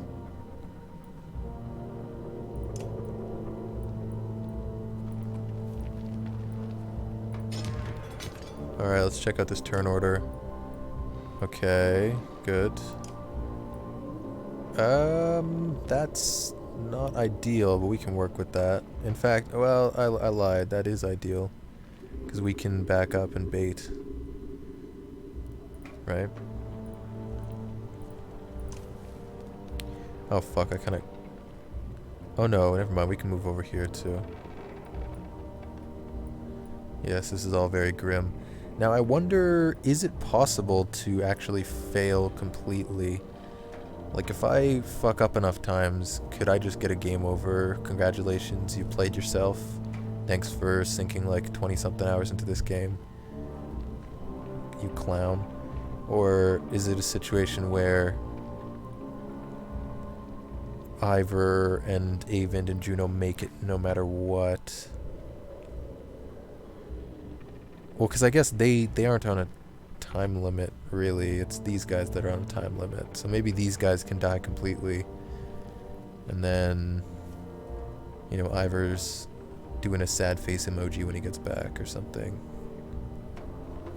Or I wonder if this is all artificial. I wonder if you need to get to this point with Rook's party no matter what.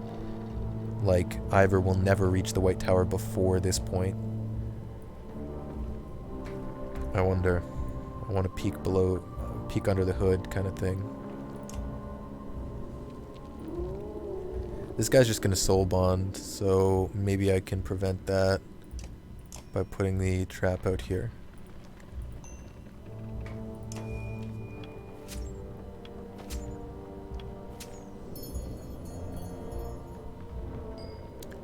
Is that far enough? Fuck, I don't think so. No. 3 willpower down the drain, I guess. This guy's moving real slow. This guy... bit of a problem.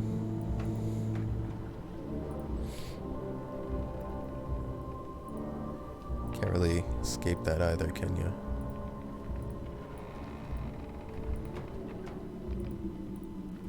Probably just not gonna move.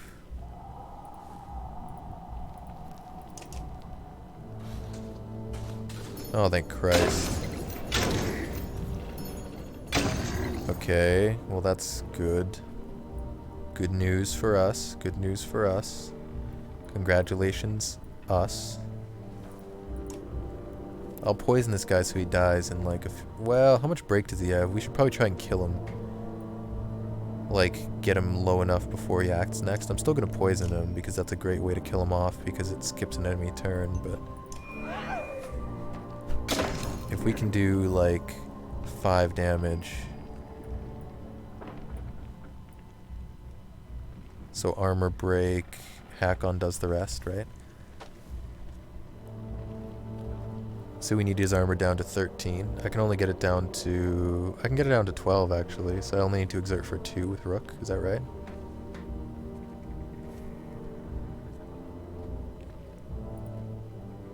I believe so. Just double checking.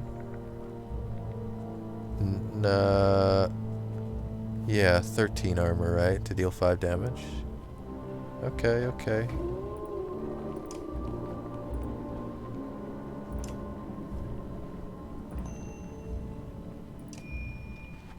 I'll do it.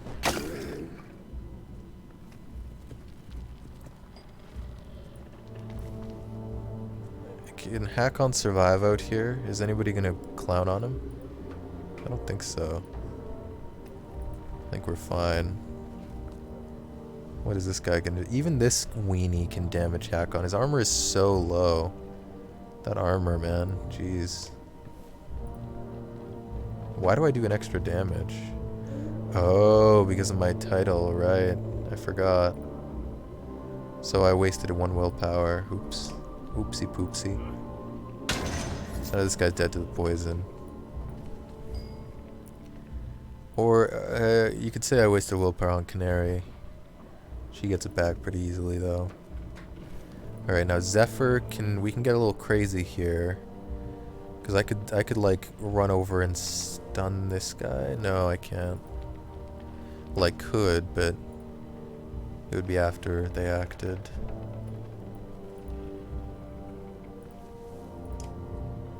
Runic Gale, I'm not a fan of, because I'm pretty sure it places them on random tiles, right? Breeze. Breezy breeze. I might as well breeze some people. Who are we gonna breeze, though? I don't know. These two, maybe? Or I could just save... She has 21 willpower. Ooh, baby. My lordy. We could just wait to repair armor, but... I don't know. It's not super necessary. Yeah, I might just back up and then give a couple of people breeze.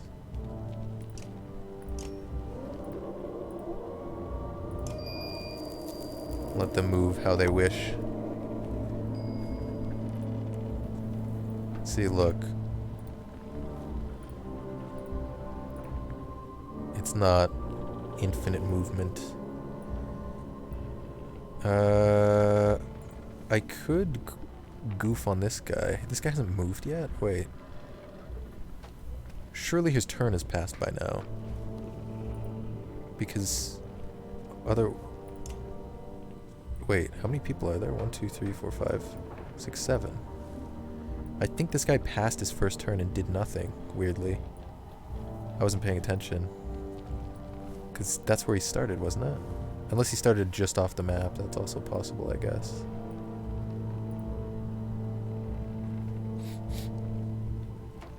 I could blow something up around there. That's pretty good. Oh wait, I don't want this guy to be killed by me. So never mind. I can still blow it up here and get these two. That way this guy can't damage Hakon as much. 1, 2, 3, 4, 5 canary. Oh, no, wait. This guy's gonna go after... Well, I could just put a trap here instead, right? 1, 2, 3, 4, 5. I love how I'm not even using the breeze.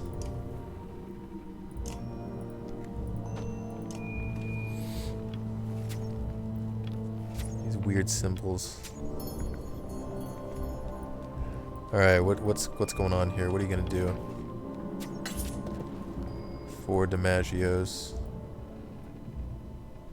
Maybe I should just go stun this guy. I don't know. There's no point though. This guy's dead. Stun this guy maybe? This one just moved. This guy's dead. This one's not that big of a deal. We got a lot of turns. This guy moves next, but almost certainly steps on that trap. It would be hard not to. I guess I am stunning this guy. Okay. So I didn't use breeze at all. It was a complete waste.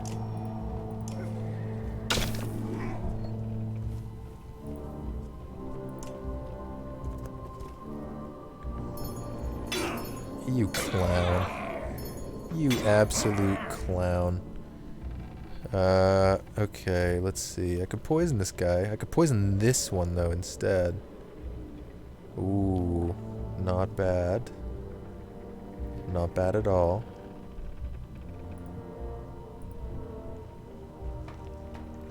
Sure, I'll do it.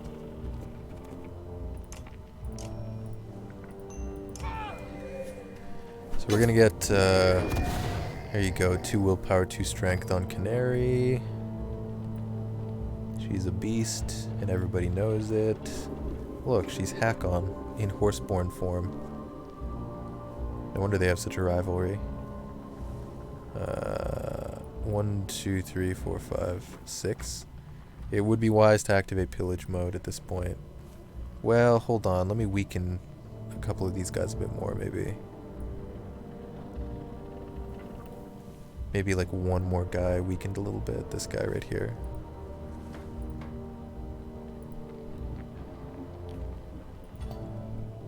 Oops. Or is that really necessary? Because I could just do a spinorama right here, right? Because Hakon's next after this guy. I'll activate pillage mode. Fuck it. Fuck it.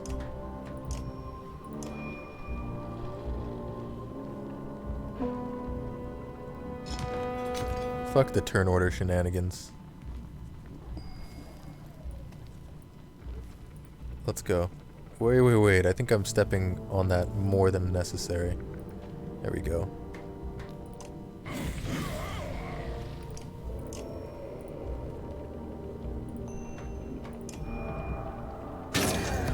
Yup, pretty good. Pretty good. 2 armor break, huh? Hakon's got quite a bit of movement. Look at this. Holy fucking shit. He's got 3 extra movement. And exertion. He can like... God damn, he can move. I'm happy with the title we gave him. I could armor break this guy. I have like no break stat though. Alternatively, I could give her some freedom of movement or some shit. I'm just gonna go over here.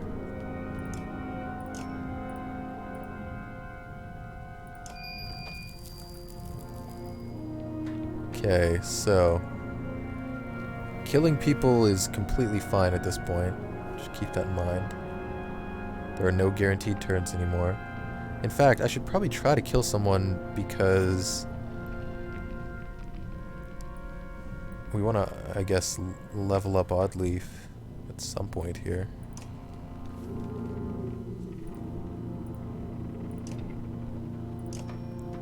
Oh, I fucked up.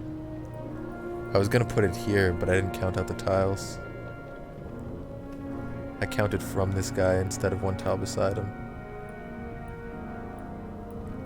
Guess I'm doing this instead.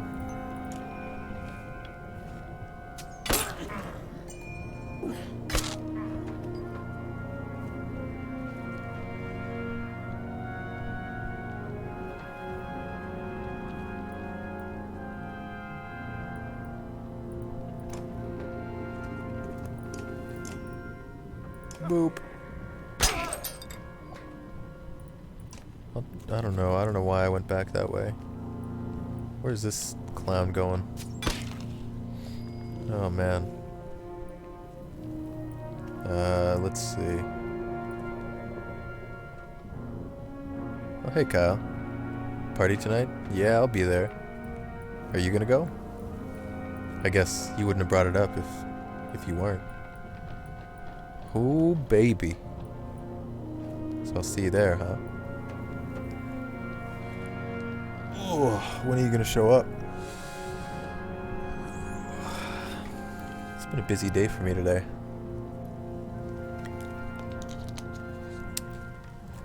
Right at 7. Oh shit. I was gonna show up at like 8, but maybe I'll show up earlier.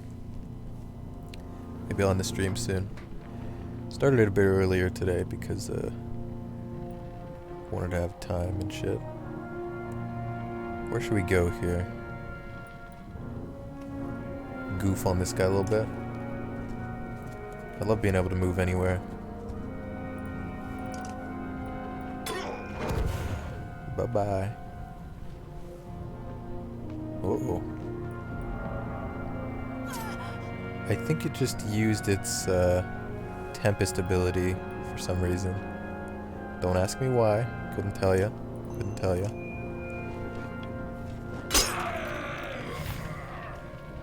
So Kyle, let's partner up for some beer pong tonight, alright? School some suckers.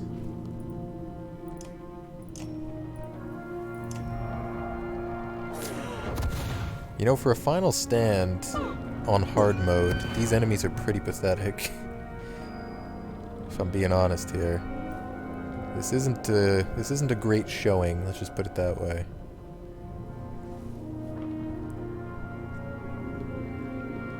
They ain't impressing nobody with this.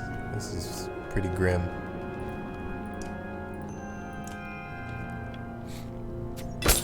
Oh, I have a full horn.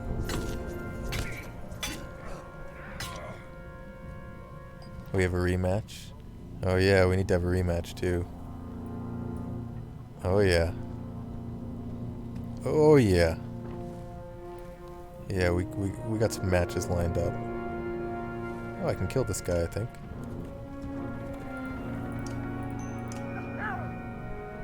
Boop. Oh, I can promote. There's no reason to, I don't think. Not with Skathak, but... Wait. I still have my... Oh, God. Hiccups. I still have my freedom of movement? Why? Oh. Wait. Huh. Okay. Don't question it, alright? Just roll with it.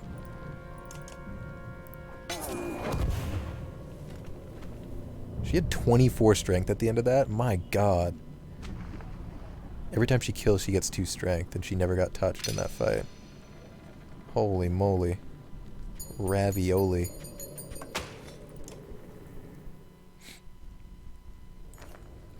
A hard day of fighting inevitably leads to everyone to wondering if the time to put Yrsa's plan into motion has come already. They look to you for the answer. What? Fight on, I guess. Ready for more, you ask, and get tired nods in return. You prepare for another long day of fighting. Oh, God.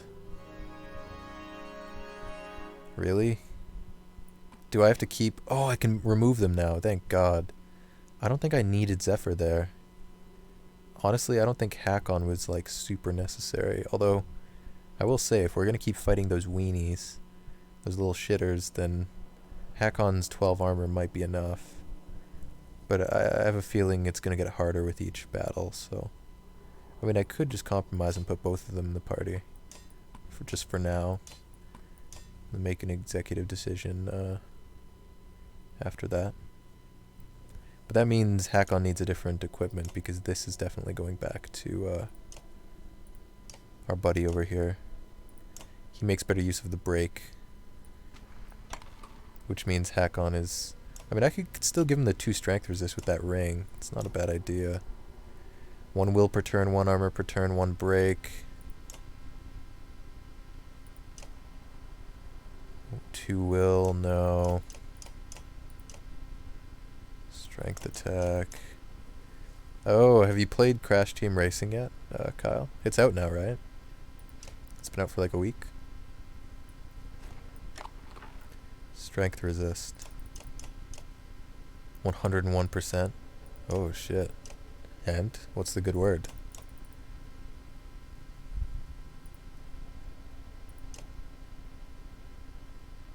Not a joke. Wait, what? 101%. That's over 100.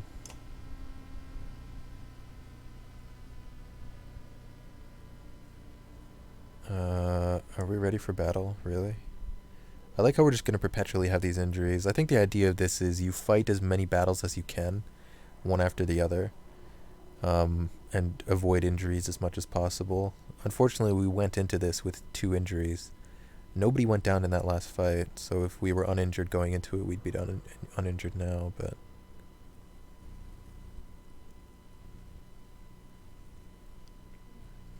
Oh, shit. Well, that's great.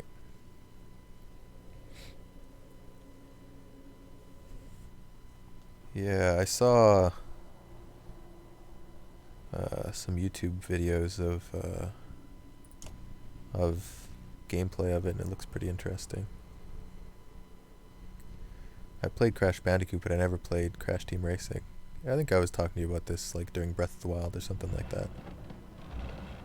You love the original, so it's probably nostalgia. How long can we keep this up? I don't know. As long as it takes. Oh, Hakon has some serious resolve here. Can I move anybody this time? Oh, thank God for that. 1, 2, 3, 4, 5, 6, 7, 8, 9 enemies. This is a weenie, this is a weenie, this is a weenie, this is a... Oh, this one... got a decent break. This is a weenie. This guy's pretty good. This guy's really good. 7 break is no joke. This guy's a weenie. This guy's not bad. I think I should try and rush these guys. We can take punishment. There's lots of weenies. Like, for some reason, the stats aren't inflated anymore, despite... Because before so we played all these games on hard mode, and typically what they did to increase the difficulty was just inflate stats, like, a bunch. Like, an enemy that would normally have, like, 10 armor and 12 attack might have, like, I don't know, 15 armor and 16 attack or some shit. Just really fluff up the stats, but that doesn't seem to be happening here, and I don't know why. I ain't complaining about that, though, despite the title of the stream. I'll take these easier fights, sure. I mean, Hakon could just swoop in here if this guy doesn't act. We're gonna have 3 turns of wiggle room. 5 strength is not a lot, is it?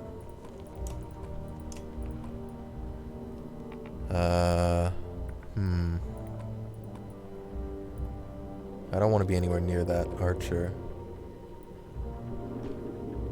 You beat the boss, and then to get 101%, you beat every side mission, so you beat everything in the adventure mode.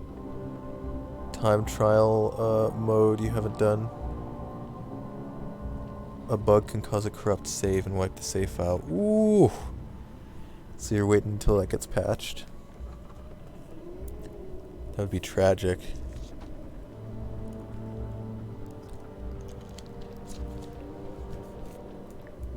%. You've gone above and beyond, my friend. Gamers everywhere salute. I don't even know what this formation is, but I'm just gonna do it.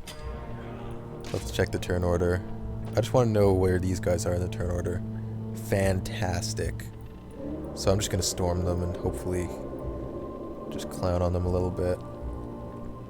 I want to armor break this guy with Odd Leaf. I should have put her closer, but I was afraid that he would act first and be able to goof on her. Am I free Tuesday? Yeah, I'm free. Or wait, what day is Tuesday? It is the 2nd. I think I am. I have something on the 4th, but wait, what? Oh no, wait. The 2nd was the movie, right? Yeah, I remember. Jesus. Sorry, man. My memory is that of an old hag. An old windbag. An old bag, you might say. Just making sure. Yeah. I heard you got tickets for us. So what? They were like $10?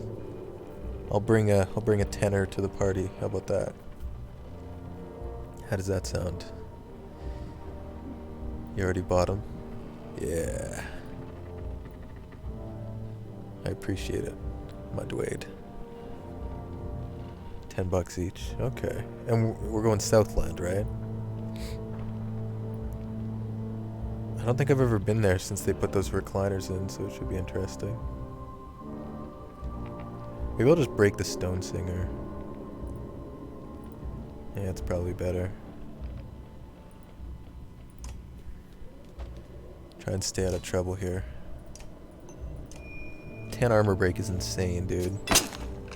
That is out of control. Gonna get ready for the party? Yeah, I'll see you there. I'll see you there, sir.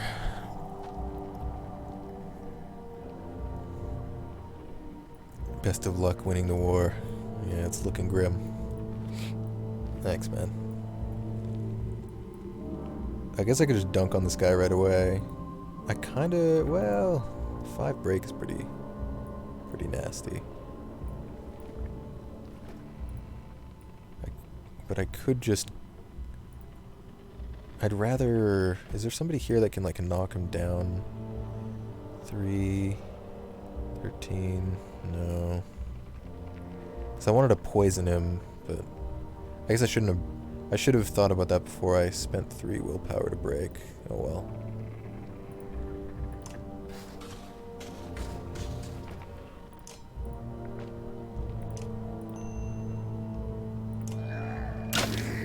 We're just breaking all these fools out here. I'm gonna paralyze the Stone Singer, I think.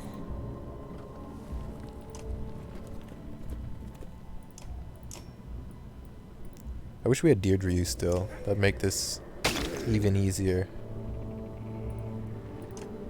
Oh, I don't know why I went there. It shouldn't matter. Whoa, hang on. Whoa, hang on a minute. 4 damage. That's hashtag rude. That means I can poison this guy. Oh, that was a good thing. It's like the rare situation where... Hi, Mark. Hey, thanks for the host way back. How you doing? That's a rare situation where taking 4 strength damage is actually a good thing. That probably sounds very strange, but it did help us in this situation. I mean, I guess not taking 4 strength damage and just killing this guy would have been okay too. But I think this might be better because it wastes one of their turns. Because she can just get her strength back by killing stuff anyways. I'm going to move her as far away as possible, though. This guy's stunned. This guy doesn't have a route.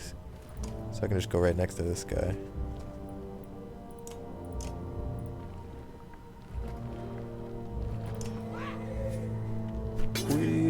Oh no, the willpower absorbed it. No! Completely forgot about that. So scratch that. Losing that strength was strictly a bad thing. Did we resist the strength damage there? Wait, what? I guess we did. I guess so. Let's see. Well, this is awkward because this guy only has 1 poison. I guess he can only do 2 armor break and he can't exert, so maybe that's fine. I don't know. Not my intended use of Canary that turn, though, that's for sure. That is for goddamn sure.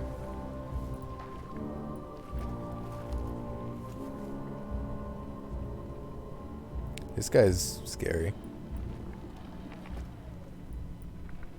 Maybe I'll pick on this guy a little bit. These guys seem to have this situation over here pretty under control. So Hakon and Rook might do their own thing over here.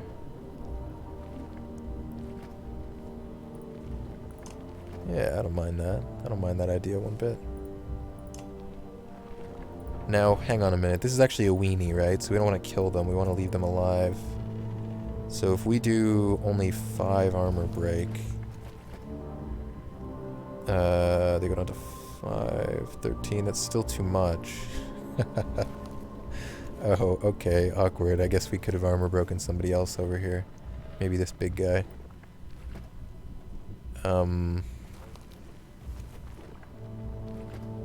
Right.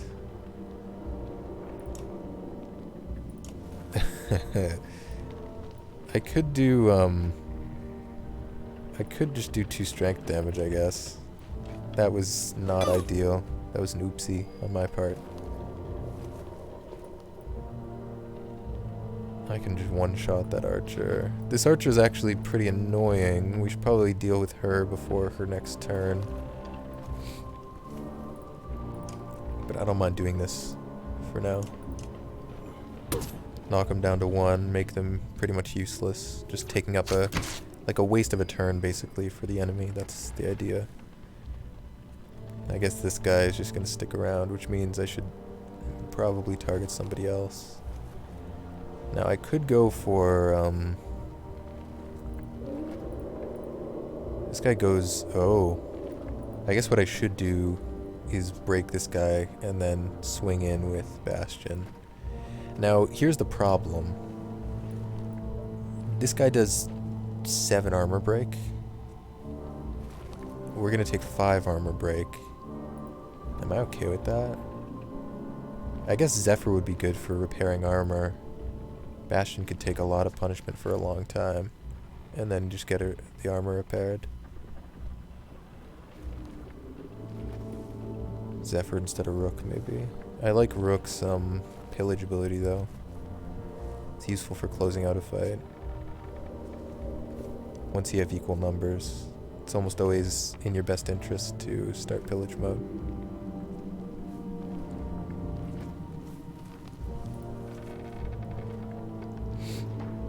Is there a reason why this guy would move and attack somebody else?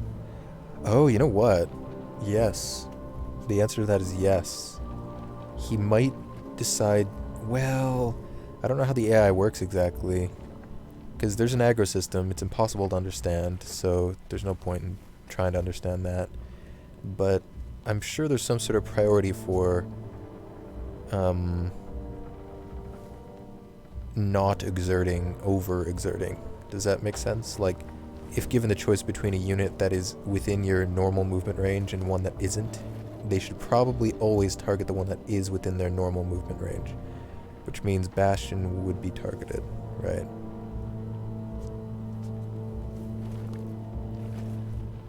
Because I was thinking maybe set up a trap here to catch this guy going around the side towards Skathak.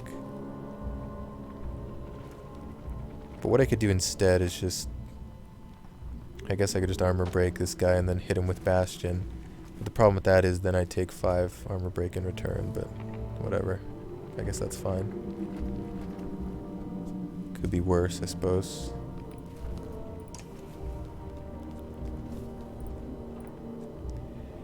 Do I need to exert here? It would maximize my damage.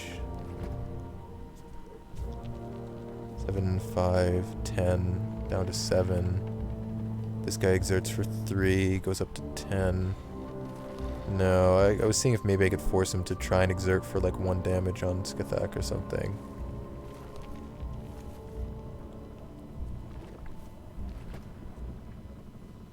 I'll just go all the way.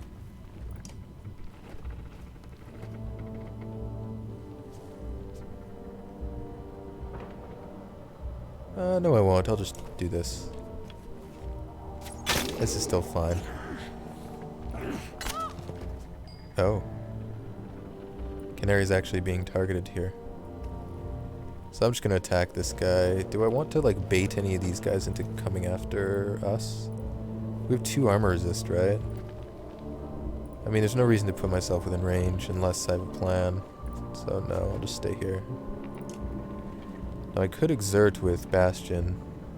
The willpower's a lot more valuable on Oddleaf. Oh, she gained 2 extra willpower, I think. Or maybe 3 because of Stubborn, I don't know. I think it's 2.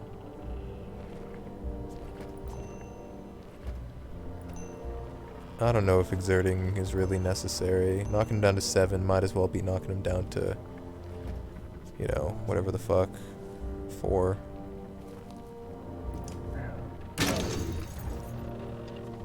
Where are you going? Oh, he is going there. Oh. So, scratch that about the prioritizing targets within their normal movement range. That would make sense, but as we know, the game doesn't care about making sense. So we're looking a bit sketched out. We already have an injury on Skathak, so if he goes down, it's not that big of a deal. No need to stun the Stone Singer. I think I can...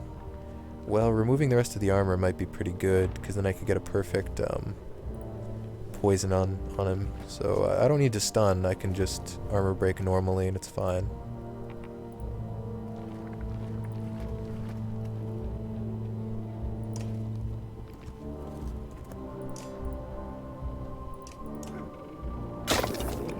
There we go.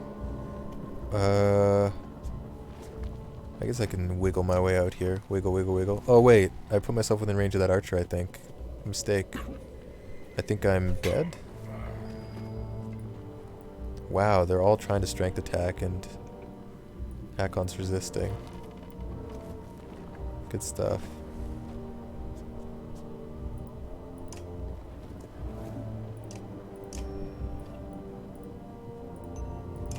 Now, this is perfect because, oh, hello. It's perfect because now the Stone Singer dies on its turn. 3 more, is that it? That's not so bad. It's actually great for us because it means... So they act immediately, right? Yeah, that's how reinforcements work in this game. It's basically an ambush spawn. They reinforce and immediately act. Luckily, we're not pushing up that side of the map, so it won't matter. Hopefully, it doesn't look like there can be any reinforcements from this side, so don't have to worry about that. So they just got 3 extra people, which means we get even more turns, which is an advantage, so. And there are a bunch more weenies. That's nice. This guy's dead. This guy's on 3 next turn. He's gonna armor break somebody for 2. Yeah. I guess maybe... I mean, I could kill him because more people showed up. Maybe kill the guy that does 7 fucking armor break damage. Yeah, probably wise, huh? Let's do that.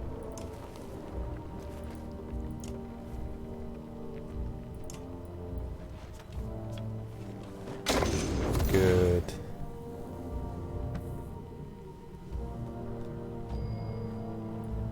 Now, I could do a little spinorama here if I wanted. It might save Skathak's ass for a couple more turns instead of getting his ass beat by, Is this an archer? Slinger? Oh, yeah. He's in big trouble if I don't fuck with these guys right now. So I could go here and just fuck him up a little bit. Doesn't seem so bad. But that means this guy needs to be dealt with. Otherwise, Hakon gets the big ouchie. We can deal with that guy before his next turn rolls around. It's fine.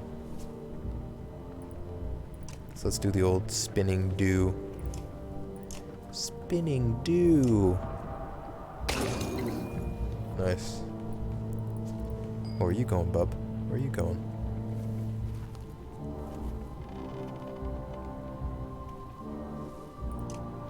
This guy's next, huh? Then this guy. Ooh, that really sucks. He's blocked by his pals. Boo-hoo. That is truly unfortunate for you. How close can I get here? Oh. Ho, ho, ho. Is that out of this guy's range? Oh, that's me walking on shit that I don't want to walk on, really. I would only lose 1 armor, or 1 willpower instead of 2 by walking on these, so I guess it's better. Still kind of annoying, though, but... I thought she had a plus range item on. Oh no, move and break, that's right.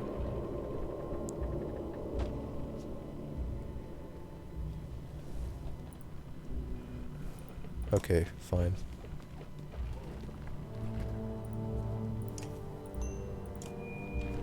Die, bitch. Good. Oh, did she get stubborn? Yeah. 3 extra willpower. Nice. Only decent talent in my opinion.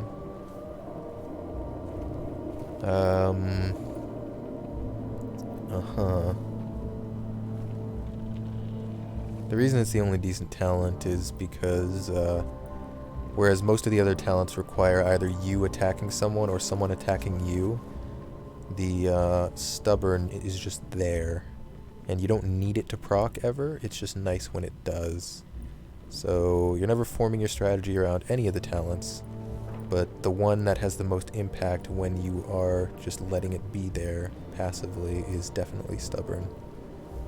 Because you're always going to be exerting and always going to be using abilities, which means... But you don't run out of willpower right away, so you have a few turns of rolling stubborn to maybe get a little bit of willpower back before you hit 0. There's many reasons why it's just better than the other shit. The other garbage. These guys are fine, they can just exist, which means I could go in for the attack on this guy.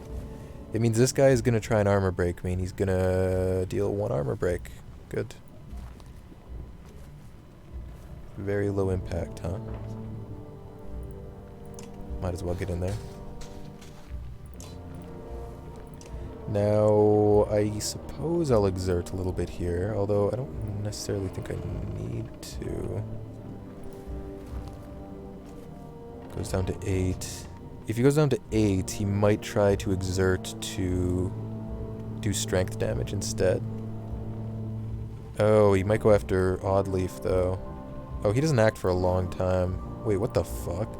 There's so many enemies right now. Holy shit. There's no reason to exert here. He doesn't act for a calendar year. We'll have another opportunity. Wow, he went for a strength attack, you absolute maniac. Why did he do that?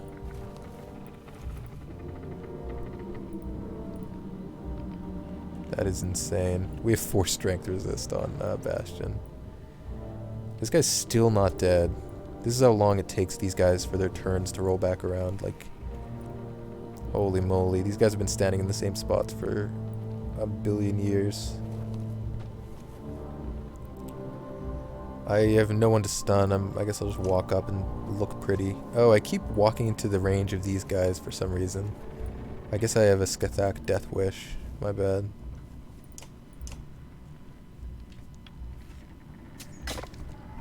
This is amazing. Bastion is the ultimate distraction. Holy shit. Hakon has minus aggro as well, so if somebody else is near him, they're probably going to go for him instead, huh? Yeah, we got a good thing going here, that's for sure. This guy's not dead, but he'll be super weak, and I don't mind leaving him alive. This guy's dead, so he can't use his annoying umbrage stuff. Don't want to kill this one. I could poison something. What do we want to poison? Poisoning this so it dies to poison's pretty good. Poisoning this is pretty good too. I would have to exert for so much to do that, though. I'd rather not.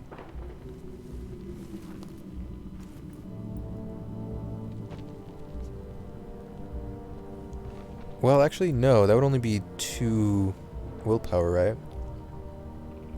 Ooh, 9/11. Canary did 9/11. It would only be 2 willpower because of the Horseborn passive.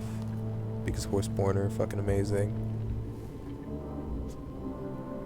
And she gets 2 willpower back when this Joker dies.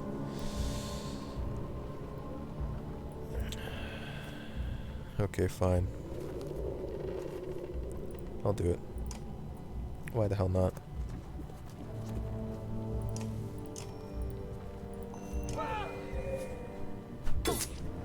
So now when that wears off, they'll be on... Oh, fuck. What? I guess... that's fine, I guess. I expected them to go after Bastion, honestly. Or Canary, but not Hakon, because he has less aggro. I guess we need to upgrade his title so he has even less aggro. Can I upgrade my characters between fights?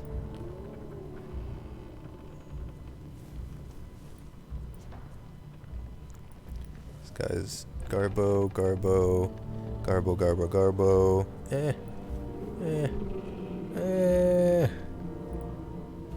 Pretty good archer, but they're not in range, so it's irrelevant. Who do we want to armor break? This big guy? Can I reach? If I exert for 1, I can. It's not the worst. Sure. I'll do it.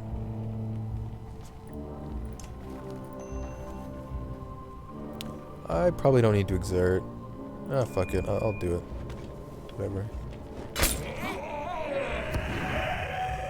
Poof.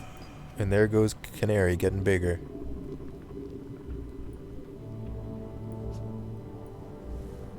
Bannerlord open beta. Saga. Early. Yeah, look.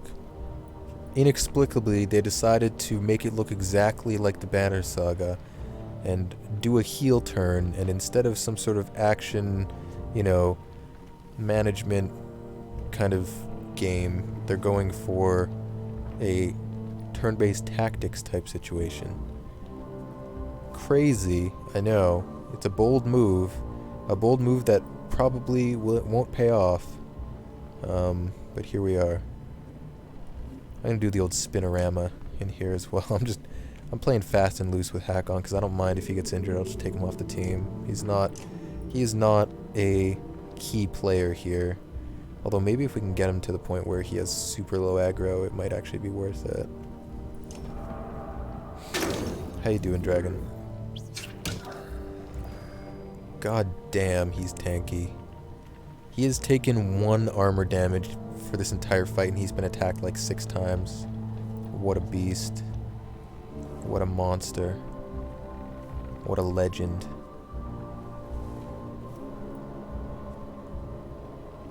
Oh, I could give her a kill. I'm trying to give her, I'm trying to level her up.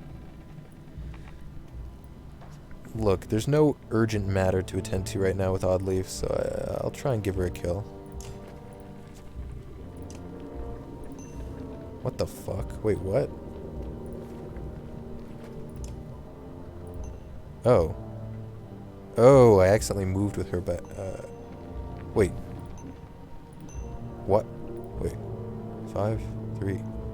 Why does she have a chance to miss? I think I've encountered a bug. There should be no reason why she has a chance to miss on this guy. Her strength is higher than his armor.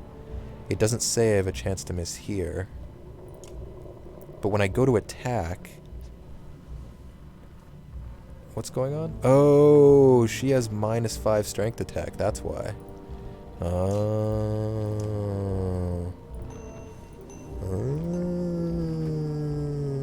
Okay.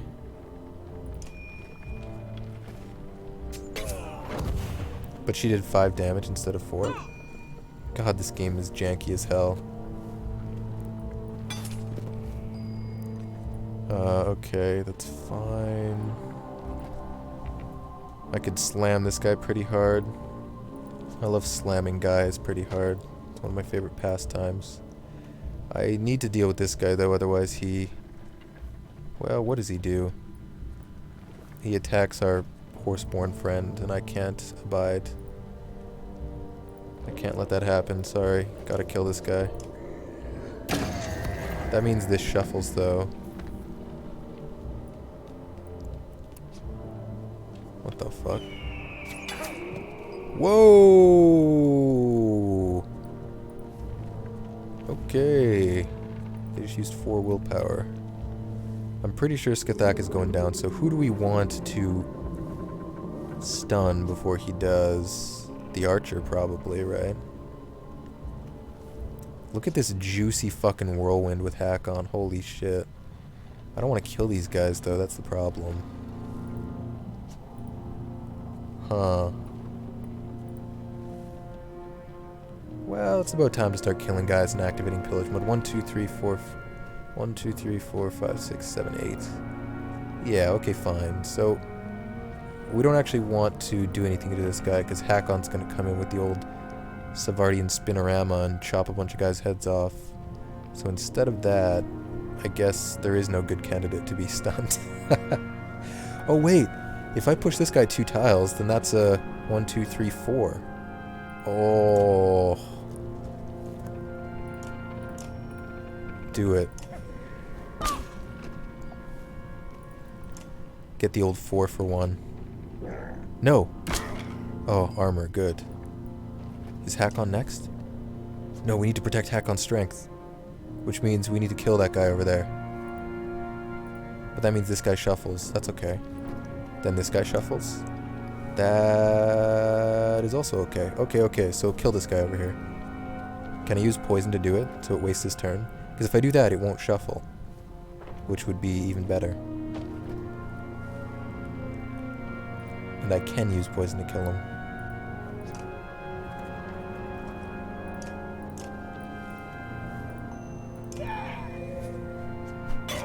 Oh yeah. Look, she's back up to full strength. So what are we gonna do here? So Hakon's set up for an amazing whirlwind. Pretty sure he kills all 4, right? Dead. Dead. Dead. Dead.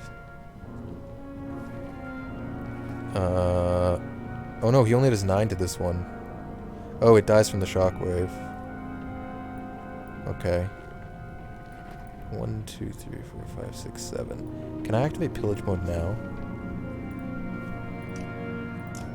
Holy fuck, do it.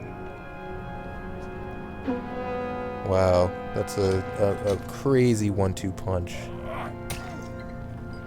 Look at this. Oh. Oh. That is the most satisfying whirlwind I have ever done. Wait, why the fuck did this... Oh, it's absorbing it with willpower. Oh. Okay. It was only a 3 for 1 with an added 7 damage or some shit. Oh. Still really good. Still probably the best whirlwind we've ever had. So that's nice.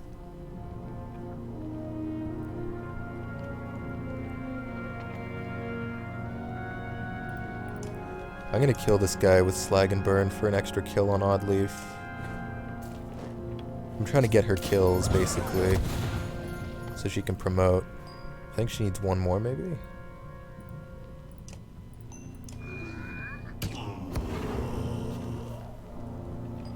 Dude, this team is so good. Holy moly, they're good.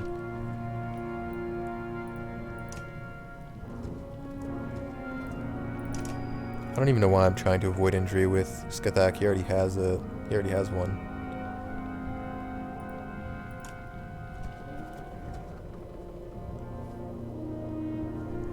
Which one has... this doesn't matter.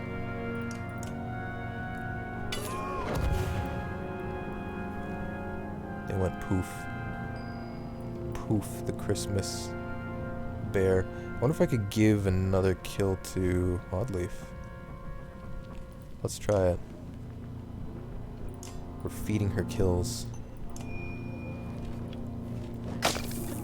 I never use the horn, do I? Damn.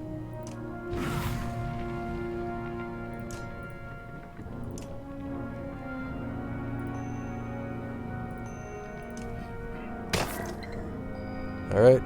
Line him up and knock him down, eh, Oddleaf? Now, she's gonna need to exert for 3 to kill this guy. Oh, she can't even kill him, I don't think.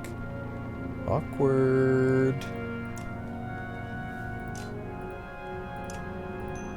Wow. Okay. I could just wait for her next turn to roll around, I guess. She has the item that lowers her strength. Oh my god, look at this. Amazing.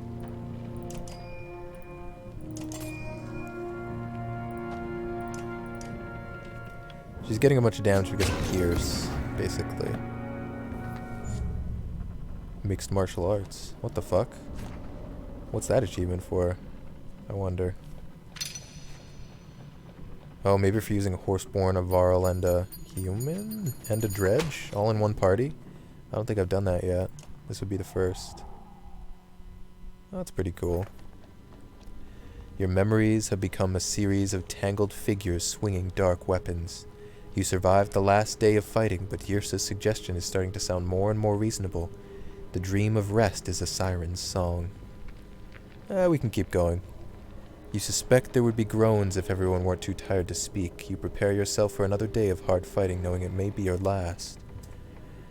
So this is just a constant until you choose to stop, huh? I could literally keep doing this forever if, as long as, well, injuries don't even matter that much in this team. Fairly certain I could keep this up for a very long time. I wonder if the game saves in between each fight, because I actually have to go now. Got a party to get to. Things to do, people to see. So hopefully this saves. If not, won't be surprised. We'll just have to deal with it. But that's about as far as we're going to go today, guys. So thanks for hanging out. Those of you that did, I know there aren't many during the Banner Saga, or just, you know, ever anymore, but that's okay. Take it easy. See you around. Goodbye.